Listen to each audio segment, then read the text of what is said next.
नमस्कार साथियों, decode exam पर मैं शिवम आप सभी का बहुत बहुत स्वागत करता हूं। आई दृष्टि हम लोग कंप्लीट कर रहे हैं और आज हम लोग साइंटिफिक जो करंट अफेयर्स है, जो वैज्ञानिक परिदृश्य है, वैज्ञानिक घटनाक्रम है, उसको कंप्लीट कर लेंगे। और आज मैं सोच रहा हूं आपकी 2 क्लास निरंतर हो जाए, एक साइंटिफिक घटनाक्रम वाली हो जाए और एक यूपी स्पेशल का छोटा सा पोर्शन रहेगा, 1 घंटे करीब की क्लास रहेगी। हाँ, तो ऐसे ही कर लेते हैं, थोड़ा बड़ा कर लेते हैं क्योंकि आपके एडमिट कार्ड आ ही गए हैं। तो एडमिट कार्ड आने की वजह से आप सब लोगों में भी उत्सुकता तीव्रता बढ़ रही है। फिर ये होने के बाद उत्तर प्रदेश विशेष होने के बाद 2 क्लास मिसनियस की और 1 क्लास खेल की, मतलब 3 क्लास, मतलब 21 तारीख को आपकी आई दृष्टि खत्म कर दूंगा। उसके बाद एक दिन में सोच रहा हूं रीजनिंग मैथ के आप लोगों को सवाल करा दूं, पेपर में बढ़िया से प्रैक्टिस करके जाना। उस वीडियो को 2-3 बार देख लेना तो आराम से आपके क्वेश्चन हो जाएंगे। एक वो काम और एक कुछ और मैं सोच रहा हूं, देखता हूं अभी जितना समय मिलेगा, अभी आपसे प्रॉमिस नहीं कर रहा। तो 22 और उसके बाद एक 23 या 24 तारीख में हम लोग जो संक्षिप्त अंक की है, ताकि लास्ट में आप वो रिवाइज करो, लास्ट तक दिमाग में रहे। जो शुरुआत में हमें दी हुई है पॉइंटर फॉर्मेट में, उसको भी मैं करा दूंगा, उसको भी हम लोग कर लेंगे। एक क्लास में 2.5-3 घंटे की क्लास होगी, आराम से उसके फैक्ट भी चटवा दूंगा आपको, वो भी चाट लेना, वो भी बढ़िया से हो जाएगा मामला। ठीक, तो कुल जमा आपकी बढ़िया से आई दृष्टि हो जाएगी। आपका काम क्या है? आपका काम है वीडियो को लाइक साझा करते चलना है ना, और जो भी आप चाहते हैं वो कमेंट करते चलना है ना। इसके लिए मैं क्षमा प्रार्थी हूं कि मैं आपको सारे PYQ नहीं करा पाया। आप देख ही रहे हो टाइम, मतलब आई दृष्टि का कंटेंट बनाना, प्रश्न बनाने में, इन सब चीजों में बहुत टाइम कंज्यूम होता है ना। खैर, लेकिन फिर भी ये खुशी है कि आई दृष्टि हम लोग लगभग कंप्लीट कर लेंगे। तो आज आपकी 2 क्लास होंगी, दोनों मिस मत करना। एक ये है, इसके बाद एक यूपी स्पेशल की क्लास भी मैं लगा देता हूं, ठीक है। चलिए, तो सबसे पहले आपको पता है अपेक्षित प्रश्न हम लोग साथ में करते हैं। और हम अभी तक क्या कराए हैं, हमने अभी तक पूरा नेशनल इंटरनेशनल आपको नहीं पढ़ी, आपने आई दृष्टि घबराने की जरूरत नहीं है। 1.5x 2x की स्पीड पे लगा के उन्हें देखो, रिवाइज करो। कितने साथी कमेंट करते हैं कि सर हमने पढ़ी अपने आप से थी लेकिन मजा नहीं आया, फिर आपके साथ रिवाइज कर ली, चीजें रिकॉल हो गई, याद हो गई। तो बस यही मैं चाहता हूं, एग्जाम तक ये रिकॉल वाली चीजें चली जाएं, ठीक है। तो 25+ प्रश्नों की गारंटी वाली कक्षा ये इसीलिए है क्योंकि आएंगे ही करंट अफेयर से तो प्रश्न, ठीक है। आज हम देखेंगे साइंस में शरीर स्वास्थ्य विषयक जो वैज्ञानिक गतिविधियां हैं उनको, उसके बाद जो रक्षा वाली है उनको देखेंगे। तो राष्ट्रीय शून्य खसरा रुबेला मिशन की बात की गई है। हमें इसमें से महत्वपूर्ण पढ़ना है, पूरी कथा नहीं पढ़नी है। सबसे पहली बात हमें देखना है खसरा रुबेले का अंत हम कब तक करेंगे। दूसरी बात ये किससे होता है, बाकी कोई मतलब नहीं है। तो फटाफट जितना जरूरी उतना पढ़ना है। खसरा और रुबेला दोनों संक्रामक वायरल बीमारियां हैं, दोनों संक्रामक वायरल बीमारियां हैं और बेसिकली बच्चों में होती हैं, ठीक है। खसरा मोरबिलाइवस RNA वायरस के कारण होता है, तो खतरा है। तो खतरा किससे होता है सर? वायरस से ही खतरा होता है। ओहो सर, खतरा वायरस से होता है और ये RNA वायरस से होता है, ध्यान रखना। सीधे पूछ लेगा, शक्लें देखोगे, यही दिया है। खसरा RNA वायरस के कारण होता है। जितना पीला करता हूं उतना अपनी किताब में पीला करते रहा करो, रिवीजन में आसानी रहेगी। और जैसे जैसे लक्षण पैदा करता है, जैसे निमोनिया, मस्तिष्क संक्रमण आदि अत्यधिक संक्रमक होने के साथ बुखार, खांसी वगैरह ये सब हो जाते हैं। तो खसरा कैसे होता है? RNA वायरस से होता है। रुबेला भी वायरस से होता है। रुबेला वायरस से होने वाला आमतौर पर रुबेला हल्के लक्षण देता है। गर्भावस्था के दौरान संक्रमण भ्रूण के लिए खतरनाक होता है और ये सब सिंड्रोम होते हैं, बच्चों में दिक्कत होती है। तो ठीक, खसरा रुबेला दोनों वायरस से हो रहे हैं, खसरा RNA वायरस से हो रहा है। आगे चलें। दोनों रोगों की रोकथाम के लिए प्रभावी टीका उपलब्ध है। MR वैक्सीन है ना, अंग्रेजी में जो इनके नाम है उसके नाम से MR, मीजल्स, और इसको क्या बोलते हैं, खसरे को कुछ और बोलते हैं। MR वैक्सीन है। भारत ने खसरा रुबेला को खत्म करने की बात कब तक रखी है? 2026। बोले जितना खतरा है ना, जितना रुबेला है, सब 2026 तक खत्म कर दूंगा, है ना। 26 तो याद रहेगा, 2026, ठीक है। 2026 तक याद रखना, 2026 कैसे भी याद रख लेना, इसको लिख लो, जहां पॉइंट्स लिख रहे हो वहां लिख लो। खसरा रुबेला मिशन समाप्ति 2026, बस, बाकी कोई दिक्कत नहीं है। राष्ट्रीय शून्य खसरा रुबेला मिशन अभियान 25-26 की शुरुआत 2025 में की गई है। इसी टीकाकरण सप्ताह के दिन की गई थी दिल्ली में, ठीक है। पिछले कुछ वर्षों में खसरा रुबेला उन्मूलन की दिशा में भारत ने उल्लेखनीय प्रगति की है। ये पूछेगा क्या? नहीं पूछेगा। प्रीलिम्स में पूछने लायक और बहुत इंपॉर्टेंट फैक्ट है। एग्जामिनर क्वेश्चन बनाते समय हमेशा महत्वपूर्ण फैक्ट्स डिसाइड करता है कि अच्छा ये ज्यादा इंपॉर्टेंट है, उस हिसाब से प्रश्न बनते हैं, है ना। चलो, वो तो फिर वो वाले क्वेश्चन होते हैं कि कौन सा युद्ध अभ्यास कौन सी दिनांक को हुआ जो यूपीपीसीएस में आया। आया, भाई एग्जामिनर ही कह दें, है ना, वो एग्जामिनर दिखाना चाहता है कि देख तुम क्या हो, हम हैं, है ना। चलो खैर, वर्ष 24-25 के HMIS, वो भी रील्स देखता होगा ना, देख सुन बहन महक परी कह दें। चलो खैर, 24-25 के HIMS आंकड़ों के अनुसार पहली खुराक कवरेज इतने % और दूसरी इतने % कर देगी। जनवरी में ये हो जाएगा, फरवरी में ये हो जाएगा, हमें कोई चिंता नहीं है। मार्च 2024 में अमेरिका रेड क्रॉस मुख्यालय वाशिंगटन DC में आयोजित सप्ताह में मीजल्स और रुबेला पार्टनरशिप की ओर से भारत का प्रतिष्ठित मीजल्स रुबेला चैंपियन पुरस्कार से सम्मानित भी कर दिया गया था। कोई बात नहीं, सवाल क्या बनेगा, राष्ट्रीय शून्य खसरा रुबेला मिशन 24 अप्रैल को शुरुआत की गई है नई दिल्ली में, बिल्कुल ठीक है। खसरा रुबेला दोनों बैक्टीरियल बीमारी हैं जो मुख्यतः बच्चों को प्रभावित करती हैं। अब एक बात बताओ, बैक्टीरियल थी क्या, वायरस की बीमारी है तो हम उनको संक्रामक बीमारी कहेंगे, ना कि बैक्टीरियल बीमारी, तो ये गलत हो जाएगा। कौन सा सही है, केवल एक। ये याद रखना, भारत ने कब तक इन दोनों को समाप्त करने की बात कही है, 2026। सीधा भी लिखा मिल सकता है, ठीक है। ये सर 47वां क्वेश्चन क्या होता है, 46 तक कलम पिछली क्लास में कर चुके थे। धरणी मानव भ्रूण मस्तिष्क का डिजिटल डेटाबेस। देखो मानव मतलब भ्रूण में ही, मतलब जब हम माता के अंदर होते हैं, माता के गर्भ में एक बच्चे का जन्म जब होता है, तो माता के गर्भ में ही मस्तिष्क की 3D इमेजिनेशन हमने क्रिएट की है। और यह काम किसने किया है, IIT मद्रास। मां से माइंड और मां से मद्रास, याद रहेगा, मां से माइंड मां से मद्रास। उसने मानव भ्रूण के मस्तिष्क की, ह्यूमन फेटल ब्रेन के अत्यधिक विस्तृत 3D छवियां जारी की हैं। तो कोई पूछ लेगा किसने जारी की हैं, और इसका नाम क्या दिया है, धरणी। इसमें बस इतनी महत्वपूर्ण बात है, फिर भी इसको पढ़ लो। इस प्रकार IIT मद्रास भ्रूण से मस्तिष्क की सर्वाधिक विस्तृत और विभेदन क्षमता वाली 3D छवियां जारी करने वाला विश्व का पहला शोध संगठन बन गया है। तो जब वर्ल्ड में कोई काम हम पहली बार कर रहे हैं तो डंका तो बजेगा, डंका बजेगा तो पेपर में छपेगा, है ना। विश्व स्तर पर पहली बार 5132 मस्तिष्क खंडों को डिजिटल रूप से कैप्चर किया गया है, मतलब उसके इतने वो करके उसको वो किया गया है। इसके लिए सुधा गोपाल कृष्णन मस्तिष्क केंद्र द्वारा विकसित अत्याधुनिक ब्रेन मैपिंग तकनीक का प्रयोग किया गया है। मानव भ्रूण के मस्तिष्क की उच्च विभेदन क्षमता वाली 3D छवियों के संग्रह को धरणी नाम दिया गया है। तो याद रखोगे, धरणी क्या है, मानव भ्रूण की 3D कैप्चरिंग है। किसने की, IIT मद्रास। खत्म, खल्लास। यह पहला अवसर है जब भारत के शोधकर्ताओं द्वारा मानव तंत्रिका विज्ञान संबंधी डेटा तैयार किया गया है, उसे वैश्विक संसाधन के रूप में मुफ्त उपलब्ध कराया गया है। वर्तमान में धरणी मानव भ्रूण के मस्तिष्क का सबसे बड़ा सार्वजनिक रूप से सुलभ डिजिटल डेटाबेस बन गया है। धरणी नामक डिजिटल डेटा सेट को IIT मद्रास के एक बहुविषयक दल द्वारा तैयार किया गया है, जिसमें भारत, ऑस्ट्रेलिया, अमेरिका, रोमानिया और दक्षिण अफ्रीका के शोधकर्ता शामिल हैं। बात खत्म। सवाल कौन सा सही नहीं है, क्या IIT बॉम्बे ने बनाया है, क्या मास्टर ने भी बताया, मां से मस्तिष्क मां से मद्रास, याद रखोगे, गलत, ठीक है। धारणी या धरणी मानव भ्रूण मस्तिष्क का सबसे बड़ा सार्वजनिक सुलभ डिजिटल डेटाबेस है, बिल्कुल सही है। कौन सही नहीं है, केवल एक जो है वो सही नहीं है। ये एक महत्वपूर्ण सूचना आप सभी लोगों के लिए, डिकोड एग्जाम ROARO 2026 की जो परीक्षा होगी, 26 में निश्चित ही नोटिफिकेशन आएगा ही, है ना, पूरी संभावना है। तो उसके लिए आप किस प्रकार से तैयार हो सकते हैं, डिकोड एग्जाम ने अब तक पर्याप्त सिलेक्शन ROARO की परीक्षा में दिए हैं। आप सब लोग निरंतर पढ़ते आ रहे हैं, आप सब लोग यूट्यूब के माध्यम से भी हम लोगों का प्रयास और डेडिकेशन देखते हैं। तो ये चीज पेड बैच में हमारी और ज्यादा जिम्मेदारी बन जाती है, क्योंकि हम आपसे कुछ ना कुछ उसमें लेते हैं, है ना। तो हमारी जिम्मेदारी और आपके प्रति बन जाती है। तो इस बैच का ये उद्देश्य है, 5 अगस्त से बेसिकली स्टार्ट होगा, 1 अगस्त को आपको इसका डिटेल पूरा मिल जाएगा, कैसे कैसे हम क्या क्या कराएंगे। हम इसमें ये कह रहे हैं कि आप डेली हमें 4-5 घंटे दीजिए और पूरा सफर आपका हमारे साथ, डेली सिर्फ 4-5 घंटा देना है और आनंद करना है। नेफिथ्रोमाइसिन, ये याद रखना, ये भी महत्वपूर्ण है, पेपर में सवाल बन सकता है। नेफिथ्रोमाइसिन, देखो जितनी भी ये माइसिन वाली टैबलेट हैं, एजिथ्रोमाइसिन और भी तमाम आती हैं, ये सब एंटीबायोटिक हैं, है ना। तो नेफ्रीथ्रोमाइसिन है ना, नेफी मतलब नया, नेफी मतलब नया, तो नया एंटी जो बैक्टीरियल है वो हमने प्रथम स्वदेशी है, हमने बनाया है, एंटीबायोटिक बनाया है। तो नाम सीधा सीधा पूछा जा सकता है किसने बनाया है, ये तो नेफ्रीथ्रोमाइसिन याद रखोगे। 20 नवंबर 2024 को केंद्रीय मंत्री जितेंद्र सिंह ने प्रतिरोधी संक्रमणों रेसिस्टेंट इन्फेक्शंस के उपचार के लिए विकसित भारत के पहला स्वदेशी है, पहला होगा, डंका बजेगा, पेपर में छपेगा, याद रखना। इस एंटीबायोटिक को नेफिथ्रोमाइसिन ये कहा गया है।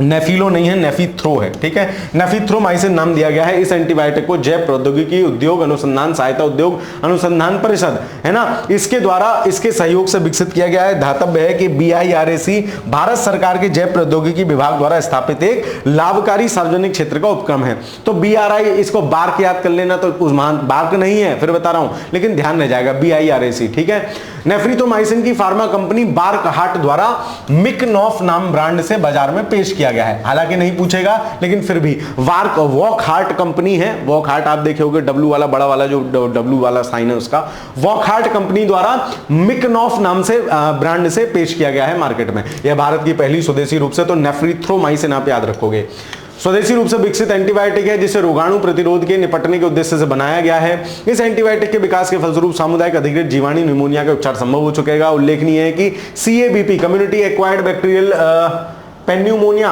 एक गंभीर रोग है जो दवा प्रतिरोधी जीवाणु के कारण होता है। ये CAPB बेसिकली क्या है कि आप कोई दवाई जब बार बार लेते हो तो जो शरीर के रोगाणु है ना, वो उससे प्रतिरोधकता डेवलप कर लेते हैं, उनको फिर उस दवाई का कोई असर नहीं होता है। तो ये दवाई उस जगह भी असर करेगी, ठीक है। यह रोग बच्चों बुजुर्गों के साथ मधुमेह वगैरह में होता है। नए एंटीबायोटिक वर्तमान में उपलब्ध विकल्पों की तुलना में 10 गुना अधिक प्रभावी है। साथ ही रोगियों को एक सुरक्षित, तेज और सहनीय समाधान प्रदान करता है।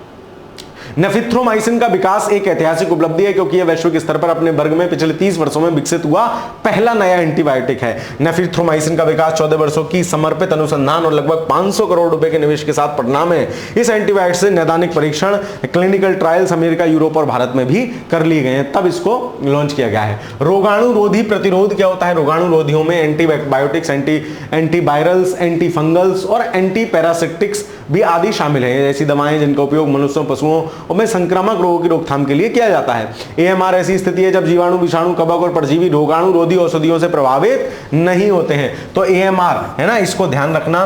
रोगाणु रोधी प्रतिरोध, दवा प्रतिरोध के परिणाम स्वरूप एंटीबायोटिक्स और अन्य रोगाणु दवाएं अप्रभावी हो जाती हैं और इलाज करना मुश्किल हो जाता है। ठीक, चलो, तो नेफ्रिथ्रोमाइसिन याद रखोगे क्या है? एक एंटीबायोटिक, एक antibiotic, not viral, antibiotic medicine है, ठीक, और भारत ने बनाई है।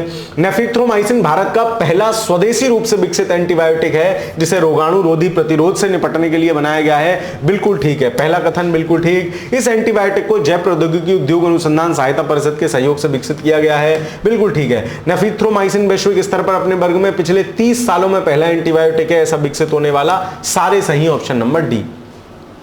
वैश्विक तपेदिक रिपोर्ट। अब तपेदिक हमें यह याद रखना है, टीबी किससे होता है ना, टीबी किससे होता है। दूसरा, टीबी उन्मूलन का लक्ष्य कितना है, हमारा, विश्व का, सबका, देख लेंगे, बस इतनी बात देखनी है। 29 अक्टूबर 2024 को विश्व स्वास्थ्य संगठन द्वारा तपेदिक रिपोर्ट जारी की गई। यह रिपोर्ट 193 देशों और उनके क्षेत्रों के टीबी मामलों के आंकड़ों पर आधारित है। 2023 में विश्व पर टीबी से ग्रसित नए लोगों की संख्या 8.2 मिलियन हो गई। और एक बात याद रखना, ये जो अगली लाइन आएगी, विश्व स्वास्थ्य संगठन के द्वारा 1995 से प्रारंभ की गई वैश्विक टीबी निगरानी के बाद टीबी से पीड़ित लोगों की यह संख्या उच्चतम है। इस प्रकार 2023 में टीबी कोविड-19 बीमारी को पीछे छोड़कर, क्योंकि 2023 में कोविड से तो लोग कम मरे, टीबी से ज्यादा मरे। कितने लोग मरे? संक्रामक बीमारी होने वाली मृत्यु के मामले में सबसे प्रमुख बन गया है। ये फैक्ट आएगा, सीधे सीधे आधे लोग इसको गलत मान लेंगे, कहेंगे कोविड से ज्यादा मरे। भाई वो 2023 की बात कर रहा है, टीबी से ज्यादा मरे। और कितने मरे हैं? लगभग 12.5 लाख, 1.25 मिलियन लोग इससे मृत्यु हुई है 2023 में। किससे? टीबी से। भाई आदमी खुल्ले जस्ट लाइक एज केजू भाई, बेस्ट नहीं उनको है नहीं, लेकिन खैर। वैश्विक टीबी बोझ, ग्लोबल टीबी बर्डन के 56% हिस्से के लिए 5 देश, सबसे ज्यादा भारत है, ऐसा ये कह रहे हैं इस रिपोर्ट में। वैश्विक टीबी रिपोर्ट में तपेदिक उन्मूलन की दिशा में भारत के प्रयासों की वैश्विक स्तर पर सराहना की गई है। भारत ने 2015 से 23 के मध्य टीबी के मामलों में 17.5% की उल्लेखनीय कमी, 17.7% की उल्लेखनीय कमी की है। भारत में टीबी के मामलों में कमी की है दर, ये सब मेंस में लिखने वाली चीजें हैं, है ना। वैश्विक औसत गिरावट से 2 गुना से अधिक है। यह उपलब्धि भारत के राष्ट्रीय तपेदिक उन्मूलन मिशन के प्रभाव को रेखांकित करती है। ध्यातव्य है कि 2022 में राष्ट्रपति ने प्रधानमंत्री टीबी मुक्त भारत अभियान का शुभारंभ किया था। कब? 2022 में। और कब तक लक्ष्य है? 25 तक टीबी उन्मूलन कर देंगे हम, है ना। और वैश्विक लक्ष्य कब तक है?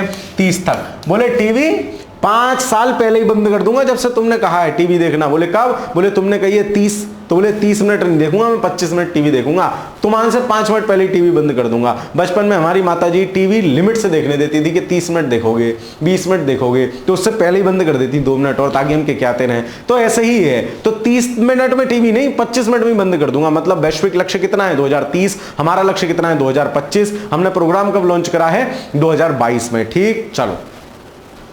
प्रधानमंत्री टीबी मुक्त भारत अभियान की तरह निक्षय मित्र है ना, निक्षय मित्र एक ऐप शुरू किया गया है। निक्षय मित्र पहल, माफ कीजिए, उसके द्वारा टीबी मरीजों को गोद दिया जाता है, इसकी देखभाल की जाती है। निक्षय का अभिप्राय है निहि मतलब एंड और क्षय मतलब टीबी, है ना। तो निक्षय, टीबी का दी एंड। कौन सा कथन सही नहीं है?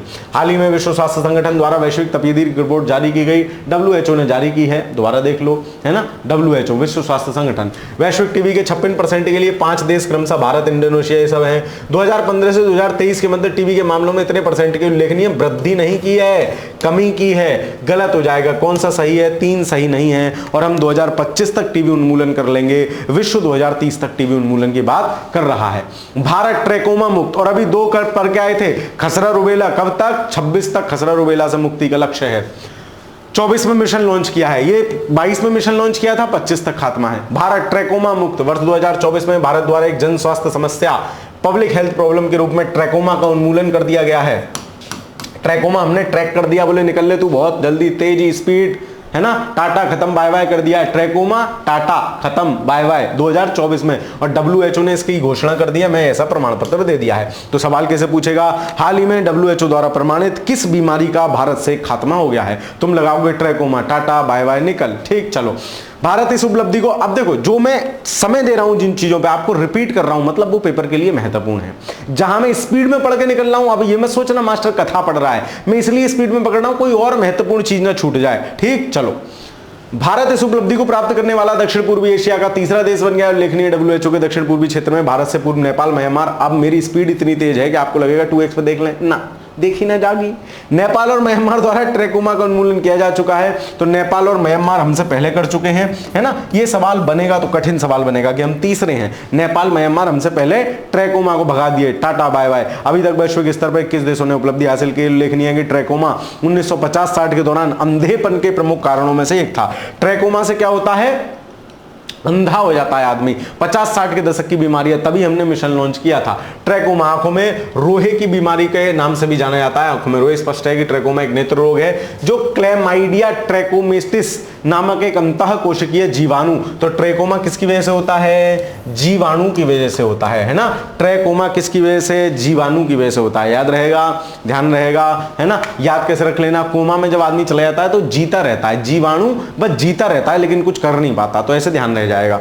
यह संक्रमण संक्रमित व्यक्तियों की आंख और नाक के स्राव या सीधे अप्रत्यक्ष रूप से संपर्क में आने से फैलता है। बचपन में बार बार संक्रमण होने से ऊपरी पलकों के अंदरूनी हिस्से पर घाव हो जाता है। पलकों के किनारा अंदर से ओर मुड़कर नेत्र गोलक को छूने लगता है। पीड़ादायक स्थिति होती है। इस कारण कार्निया स्थायी रूप से क्षतिग्रस्त हो जाता है।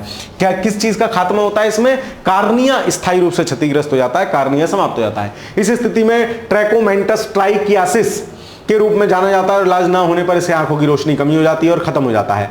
WHO ने ट्रैकोमा को एक उपेक्षित उष्ण कटिबंधीय रोग के रूप में वर्गीकृत किया है ना। चलो, ट्रैकोमा उन्मूलन, WHO के प्रयास, तो विश्व भर में ट्रैकोमा उन्मूलन WHO ने 1993 में सेफ रणनीति अपनाई थी। सेफ शब्द है सर्जिकल उपचार, एंटीबायोटिक्स वितरण और चेहरे की सफाई, है ना। तो सेफ मतलब सर्जिकल ट्रीटमेंट, ऐसे और ए से एंटीबायोटिक वो, और एफ से फेस क्लीननेस, और एफ से इन्वायरमेंटल इंप्रूवमेंट को इंगित करता है। उपयोग सभी ट्रैकोमा से निपटने की दृष्टि से महत्वपूर्ण है। 1996 में WHO ने 2020 तक ट्रैकोमा के उन्मूलन का लक्ष्य लॉन्च किया था, जो अब बढ़ाकर शायद 30 कर दिया है। यह गठबंधन एक साझेदारी है जो सेफ का कार्यान्वयन करती है। ट्रैकोमा का वैश्विक नई उन्मूलन की नई वो कितनी है? 2030। बोले हमने टाटा बाय बाय कर ली, कब? 24 में ही कर ली। तो ट्रैकोमा 2024 में ही कर लिया। खसरा रुबेला पढ़ के आए थे, भारत का लक्ष्य 2026 तक। टीबी, तपेदिक या टीबी पढ़ के आए थे, ये कब तक है? विश्व का लक्ष्य 2030 तक है, हम 5 मिनट पहले ही टीवी देखना बंद कर देंगे, 2025 तक खत्म कर देंगे। और ट्रैकोमा हमने 2024 में ही खत्म कर दिया, विश्व का लक्ष्य 2030। याद रहेगी बात, यहीं से सवाल बनेगा। ट्रैकोमा उन्मूलन के भारत के प्रयास 1963 में भारत ने WHO यूनिसेफ के सहयोग से 63 में ही हमने ट्रैकोमा कार्यक्रम लॉन्च कर दिया था, क्योंकि पीछे पड़ के आए थे कि 50-60 के दशक की एक बीमारी थी। राष्ट्रीय नेत्रहीनता दृष्टि हानि नियंत्रण कार्यक्रम, इसमें पूरी कहानी दे रखी है, कोई मतलब नहीं है, ठीक है। परीक्षा की दृष्टि से कुछ सवाल नहीं बनेगा। को वर्ष 1976 में 100% केंद्र प्रायोजित योजना के रूप में लॉन्च किया गया था। 1976 से देश में ट्रैकोमा नियंत्रण के प्रयासों में व्यापक काम किया गया। 2005 में ट्रैकोमा देश में नेत्रहीनता लगभग 4% मामलों के लिए उत्तरदायी था। 2018 तक ट्रैकोमा के मामले 0.0008 रह गए, 2024 में खत्म हो गए। कौन सा सही है? 2024 में भारत द्वारा एक जन स्वास्थ्य समस्या के रूप में ट्रैकोमा का उन्मूलन कर दिया गया है। भारत से उपलब्धि को प्राप्त करने वाला दक्षिण पूर्वी एशिया का पहला देश नहीं है, तीसरा देश है। हमसे पहले 3 देश और टाटा बाय बाय 2 देश और टाटा बाय बाय कर चुके हैं, दैट इज नेपाल और म्यांमार। ट्रैकोमा एक नेत्र रोग है, ठीक है। यह क्लेमाइडिया ट्रैकोमेसिस नामक एक अंतःकोशिकीय जीवाणु से होता है, याद रखना जीवाणु से होता है। तो 1 और 3 सही हो जाएंगे, ऑप्शन नंबर बी सही हो जाएगा, ठीक। इतना ही क्रक्स है इस सवाल का, बस। MAB-BN एमपॉक्स का पहला टीका, मंकी पॉक्स जो होता है, मंकी पॉक्स बीमारी है, मंकी पॉक्स बीमारी का पहला टीका लॉन्च कर दिया है, जिसका नाम क्या है? इसका नाम है MBA-BN, ठीक है, MBA-BN। इसको आप याद रखोगे। 13 सितंबर 2024 को विश्व स्वास्थ्य संगठन ने वयस्कों में एमपॉक्स से निपटने के लिए पहले टीके के प्रयोग को मंजूरी दे दी है।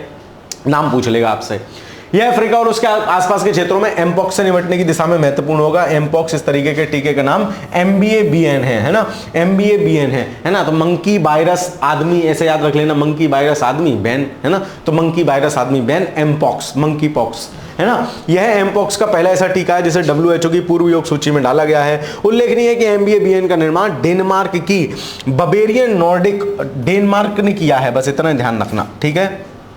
चलो, MBA-BN मॉडिफाइड अनकाराबर्ग, क्या क्या नाम होते हैं। एमपॉक्स का पहला ऐसा गैर प्राकृतिक टीका है जो अमेरिका, स्विट्जरलैंड, कनाडा इन सब ने मंजूरी दे दी है। मूलतः इस टीके को अमेरिकी सरकार के सहयोग से चेचक के टीके के रूप में विकसित किया गया था। MBA-BN की 2 खुराकें काम कर देती हैं, 18 साल से कम में लगेंगी, 4 सप्ताह के अंतराल पे लगेंगी, इतने % काम करेगी, इतने पर क्या मतलब क्या बोलूं कि इतने % काम करेगी, इतने % का। अब इनका तो काम है करंट अफेयर्स पूरा देना। खैर, उल्लेखनीय है कि 14 अगस्त 2024 को WHO के महानिदेशक द्वारा कांगो लोकतांत्रिक गणराज्य और अन्य देशों में एमपॉक्स के बढ़ते प्रकोप को अंतर्राष्ट्रीय सार्वजनिक स्वास्थ्य आपातकाल बताया। कहां? कांगो लोकतांत्रिक गणराज्य में।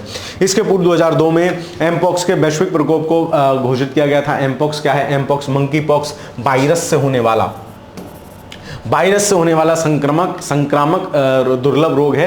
यह एक जूनोटिक रोग है। जूनोटिक रोग क्या होते हैं? जो जानवरों से इंसानों में आते हैं, जानवरों से मनुष्यों में फैलते हैं, दैट इज जूनोटिक डिजीज। अर्थात ऐसा रोग जो पशुओं से मनुष्यों में आए। हालांकि ये रोग संक्रमित व्यक्ति से दूसरे व्यक्ति में भी फैल सकता है। तो ये याद रखोगे, एमपॉक्स कैसे है हो रहा है? वायरस से। खसरा रुबेला भी वायरस से हो रहे थे। फिर उसके बाद हमने जो टीबी पढ़ा था, टीबी किससे हो रहा? टीवी था। फिर हमने एमपॉक्स वायरस, ठीक है, इसको भी ध्यान रखोगे। मंकी पॉक्स विषाणु इन सब की प्रजाति का सदस्य है। सर्वप्रथम इस रोग की पहचान 1958 में की गई थी, है ना, इसलिए इस रोग को मंकी पॉक्स नाम दे दिया गया है। बेकार की बातें हैं। मनुष्यों में एमपॉक्स का पहला मामला 1970 में दर्ज किया गया था। कहां?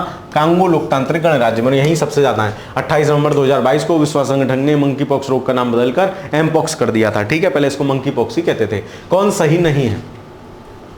विश्व स्वास्थ्य संगठन ने वयस्कों में एमपॉक्स से निपटने के लिए पहले टीके MBA मंकी वायरस MN कैसे भी करके याद रख लेना को मंजूरी प्रदान की है। MBN का निर्माण डेनमार्क की कंपनी ने किया है, ठीक है, बवेरियन नॉर्डिक नाम है। मंकी पॉक्स रोग विषाणु से होता है, इसको ध्यान रखना, जूनोटिक रोग है। तीनों सही है। कौन सही नहीं है? तो इनमें से एक भी नहीं, मतलब सारे सही हैं, ठीक। चलो आगे चलें। हिलकॉल, हैजा का नया टीका, तो इसका भी नाम आपसे पूछा जाएगा। हिलकॉल, हैजा बेसिकली जो उससे होने वाली बीमारी है, ठीक है। अरे चलो अभी देखते हैं, मतलब नाम देखो ऐसे दिमाग से स्लिप होता है। वायरस, विषाणु। खैर, 27 अगस्त 2024 वायरस से नहीं है। 27 अगस्त 2024 को भारत बायोटेक इंटरनेशनल लिमिटेड ने हैजा के, तो किसने? भारत बायोटेक इंटरनेशनल लिमिटेड, इसको याद रखोगे, है ना, एक नए टीके की लॉन्च की घोषणा की है। इस टीके को हिलकॉल नाम दिया गया है। यह नया टीका एकल स्ट्रेन ओरल हैजा टीका है। इस टीके का विकास हिलमैन लेबोरेटरी ने हैदराबाद ने किया है। हिलकॉल 2 खुराकों में दिया जाएगा। उल्लेखनीय है कि ओरल हैजा टीकों वैश्विक मांग प्रतिवर्ष 100 मिलियन खुराकों की है हैजा की। ठीक है, यह टीका 2030 तक हैजा संबंधित मौतों का 90% कम करने का लक्ष्य के साथ किया गया है। यूबिकॉल एस टीका, ये हैजा का पुराना टीका है, यूबिकॉल एस। तो हिलकॉल तो हैजा याद रहेगा और यूबिकॉल तो हिलकॉल, यूबिकॉल कॉल से याद रख लेना। ठीक है, चलो।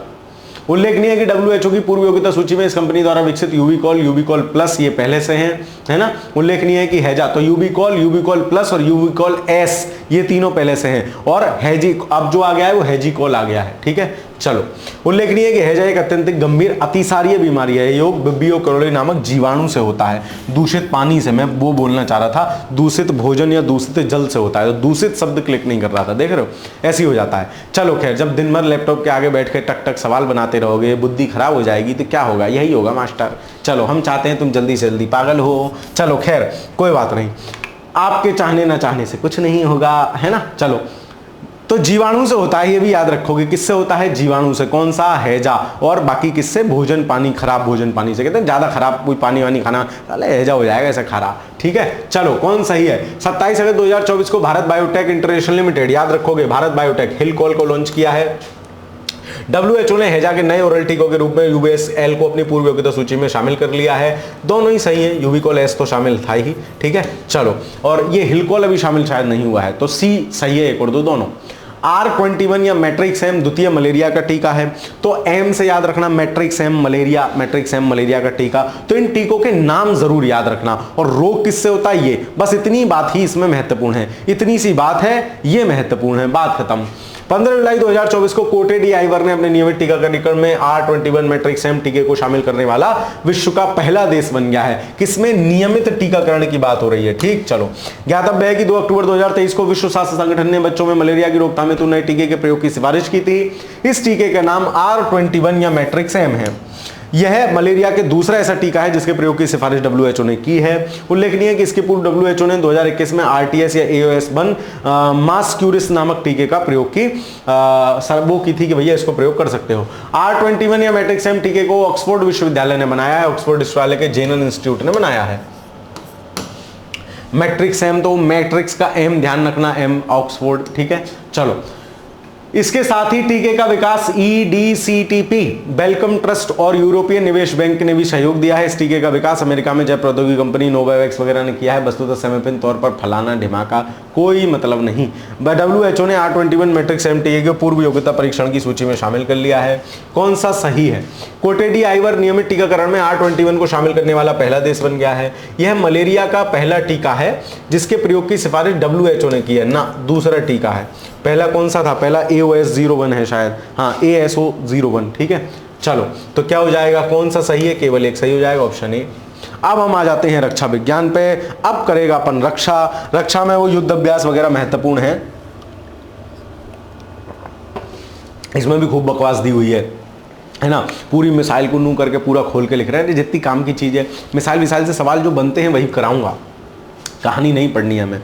INS अर्नाला, है ना, अर्नाला। ठीक है, INS अर्नाला तटीय सुरक्षा में आत्मनिर्भरता का प्रतीक। तो ये क्या है, इसको देख लेते हैं। देखो, इनकी जो दिसंबर तक की घटनाएं हैं उसको तो हम ध्यान से देखेंगे, रक्षा वाली दिसंबर तक की घटनाओं को। उसके सिवा जो घटनाएं हैं उनको हम स्पीड में देखेंगे और उनमें से जो महत्वपूर्ण होगा केवल उसको देखेंगे, पूरी कहानी नहीं पढ़ेंगे। गार्डन रीच शिपयार्ड और इंजीनियर्स कोलकाता द्वारा स्वदेशी रूप से डिजाइन निर्मित 8 पनडुब्बी रोधी युद्धक उथले जलपोत में पहला जलपोत है अर्नाला। 8 मई 2026 को चेन्नई के मैसर्स कटबली नौसेना को सौंपा गया। 2026 नहीं होगा भाई, 25 होगा। ठीक है, सौंप दिया गया। किसने बनाया है? गार्डन रीच ने बनाया है। गार्डन रीच ने बनाया है अर्नाला। 18 जून 2025 को नौसेना डॉकयार्ड विशाखापत्तनम में अर्नाला को भारतीय नौसेना को कमीशन कर दिया गया। INS अर्नाला का निर्माण garden reach shipyard and engineers, तो इसको याद रखोगे, अर्नाला और गार्डन। तो अर्ण और गार्डन है ना, एक सा रहा है ना, अर्नाला और गार्डन, तो वो राणा वाली साउंड दोनों में आ रही है ना, ऐसे याद रख लेना। ठीक है, के साथ मिलकर किया है और LNT भी लगा हुआ है। अर्नाला का नामकरण, अब ये अर्नाला है क्या ये समझो, ये आपसे हिंदी में भी एक शब्दों में पूछ सकता है। अर्नाला का नामकरण महान मराठा योद्धा छत्रपति शिवाजी महाराज द्वारा अर्नाला द्वीप है बसई महाराष्ट्र से लगभग 13 किलोमीटर दूर स्थित में को दिए गए रणनीतिक समुद्री महत्व को दर्शाने के लिए लिया गया था। तो अर्नाला क्या था? शिवाजी का एक दुर्ग था। जो द्वीप पे स्थित था। आईएनएस अरनाला की प्राथमिक भूमिकाओं में तटीय क्षेत्रों में पानी की निगरानी करना, खोज बचाव करना। और ये है क्या आईएनएस अरनाला? ये 8 पनडुब्बी रुब्बी उथले जलपोत हैं। पनडुब्बी रोधी युद्धक उथले जलपोत हैं। पनडुब्बी रोधी मतलब जो पनडुब्बी को रोध कर सके, उसका प्रतिरोध कर सके। पनडुब्बी क्या होती है? पनडुब्बी, पानी में डूब के चलने वाली चीज है। ठीक है, चलो। आईएनएस अरनाला का प्राथमिक भूमिकाओं में तटीय क्षेत्रों में पानी के नीचे निगरानी, खोज बचाव ये सब करेंगे। लगभग 10 मीटर चौड़ा, इतना लंबा चौड़ा है, इतनी महाशक्ति है, 900 टन विस्थापन है, कोई नहीं पूछ रहा। डीजल वाटर जेट प्रणोदन प्रणाली, तो ये प्रणोदन मतलब किससे चलेगा? वो प्रणाली संचालित होने वाला भारतीय नौसेना का सबसे बड़ा युद्धपोत होने का। तो ये फैक्ट भी याद रखना, भारतीय सेना का सबसे बड़ा युद्धपोत होने का भी गौरव इसको हो गया है। क्या? आईएनएस अरनाला। अर्ण में ऋणा आ रहा है, वैसे ही गार्डन में ऋणा आ रहा है, तो दोनों को याद रखोगे। ध्यातव्य है कि 25 अक्टूबर 2024 को कोलकाता स्थित गार्डन रीच शिपयार्ड ने अभय नामक पोत का भी जलावतरण किया था। 2024 में, अक्टूबर 2024 में। तो अभय नामक एक पोत है, उसका भी जलावतरण किया है। जलावतरण मतलब जल में छोड़ देना। यह इसके द्वारा निर्मित है। इसके पूर्व इतने भारतीय नौसेना में पनडुब्बी रोधी, अग्रय, अक्षय ये सब शामिल किए गए थे मार्च 24 में। कोई नहीं पूछ रहा। ठीक, चलो। इनसे सवाल आते नहीं, सवाल आते हैं मिसाइल से। सवाल आते हैं कोई हल्का यूएवी बनाओगे उससे। ये लॉन्च होते ही रहते हैं, जलावतरण इनका होता ही रहता है, तो इनसे ज्यादा सवाल नहीं आते हैं। खैर, फिर भी लेकिन हमारा काम है देखना, हम देख लेंगे। ज्ञातव्य है कि 29 अप्रैल 2019 को उनने 8 सबमरीन की घोषणा की थी। 22 में आ गई, फिर 23 में आ गई। क्या करना हमें? 23 में 8 सबमरीन ये आ गई, जबकि श्रृंखला के चौथे आमनी का अवतरण हो गया। कोई मतलब नहीं। कौन सा सही है? आईएनएस अरनाला का निर्माण कोचीन शिपयार्ड लिमिटेड द्वारा लार्सन एंड टुब्रो ने किया है। कोचीन ने थोड़ी किया है, आनंद और गार्डन। तो मैंने ऐसे आपको याद कराया, गलत हो जाएगा। अरनाला का नामकरण महान मराठा योद्धा छत्रपति महाराजी शिवाजी द्वारा अरनाला द्वीप को दिए गए रणनीतिक समुद्री महत्व को दर्शाने के लिए रखा गया है। यह डीजल वाटर जेट प्रणोदन है, ये मैंने अभी आपको येलो करवाया था। भारतीय नौसेना का सबसे बड़ा युद्धपोत है, ये भी बात याद रखना। 2 और 3 सही हो जाएंगे। ऑप्शन नंबर बी इस प्रश्न का। डी नहीं, बी होगा। डी नहीं, बी होगा। बी सही होगा।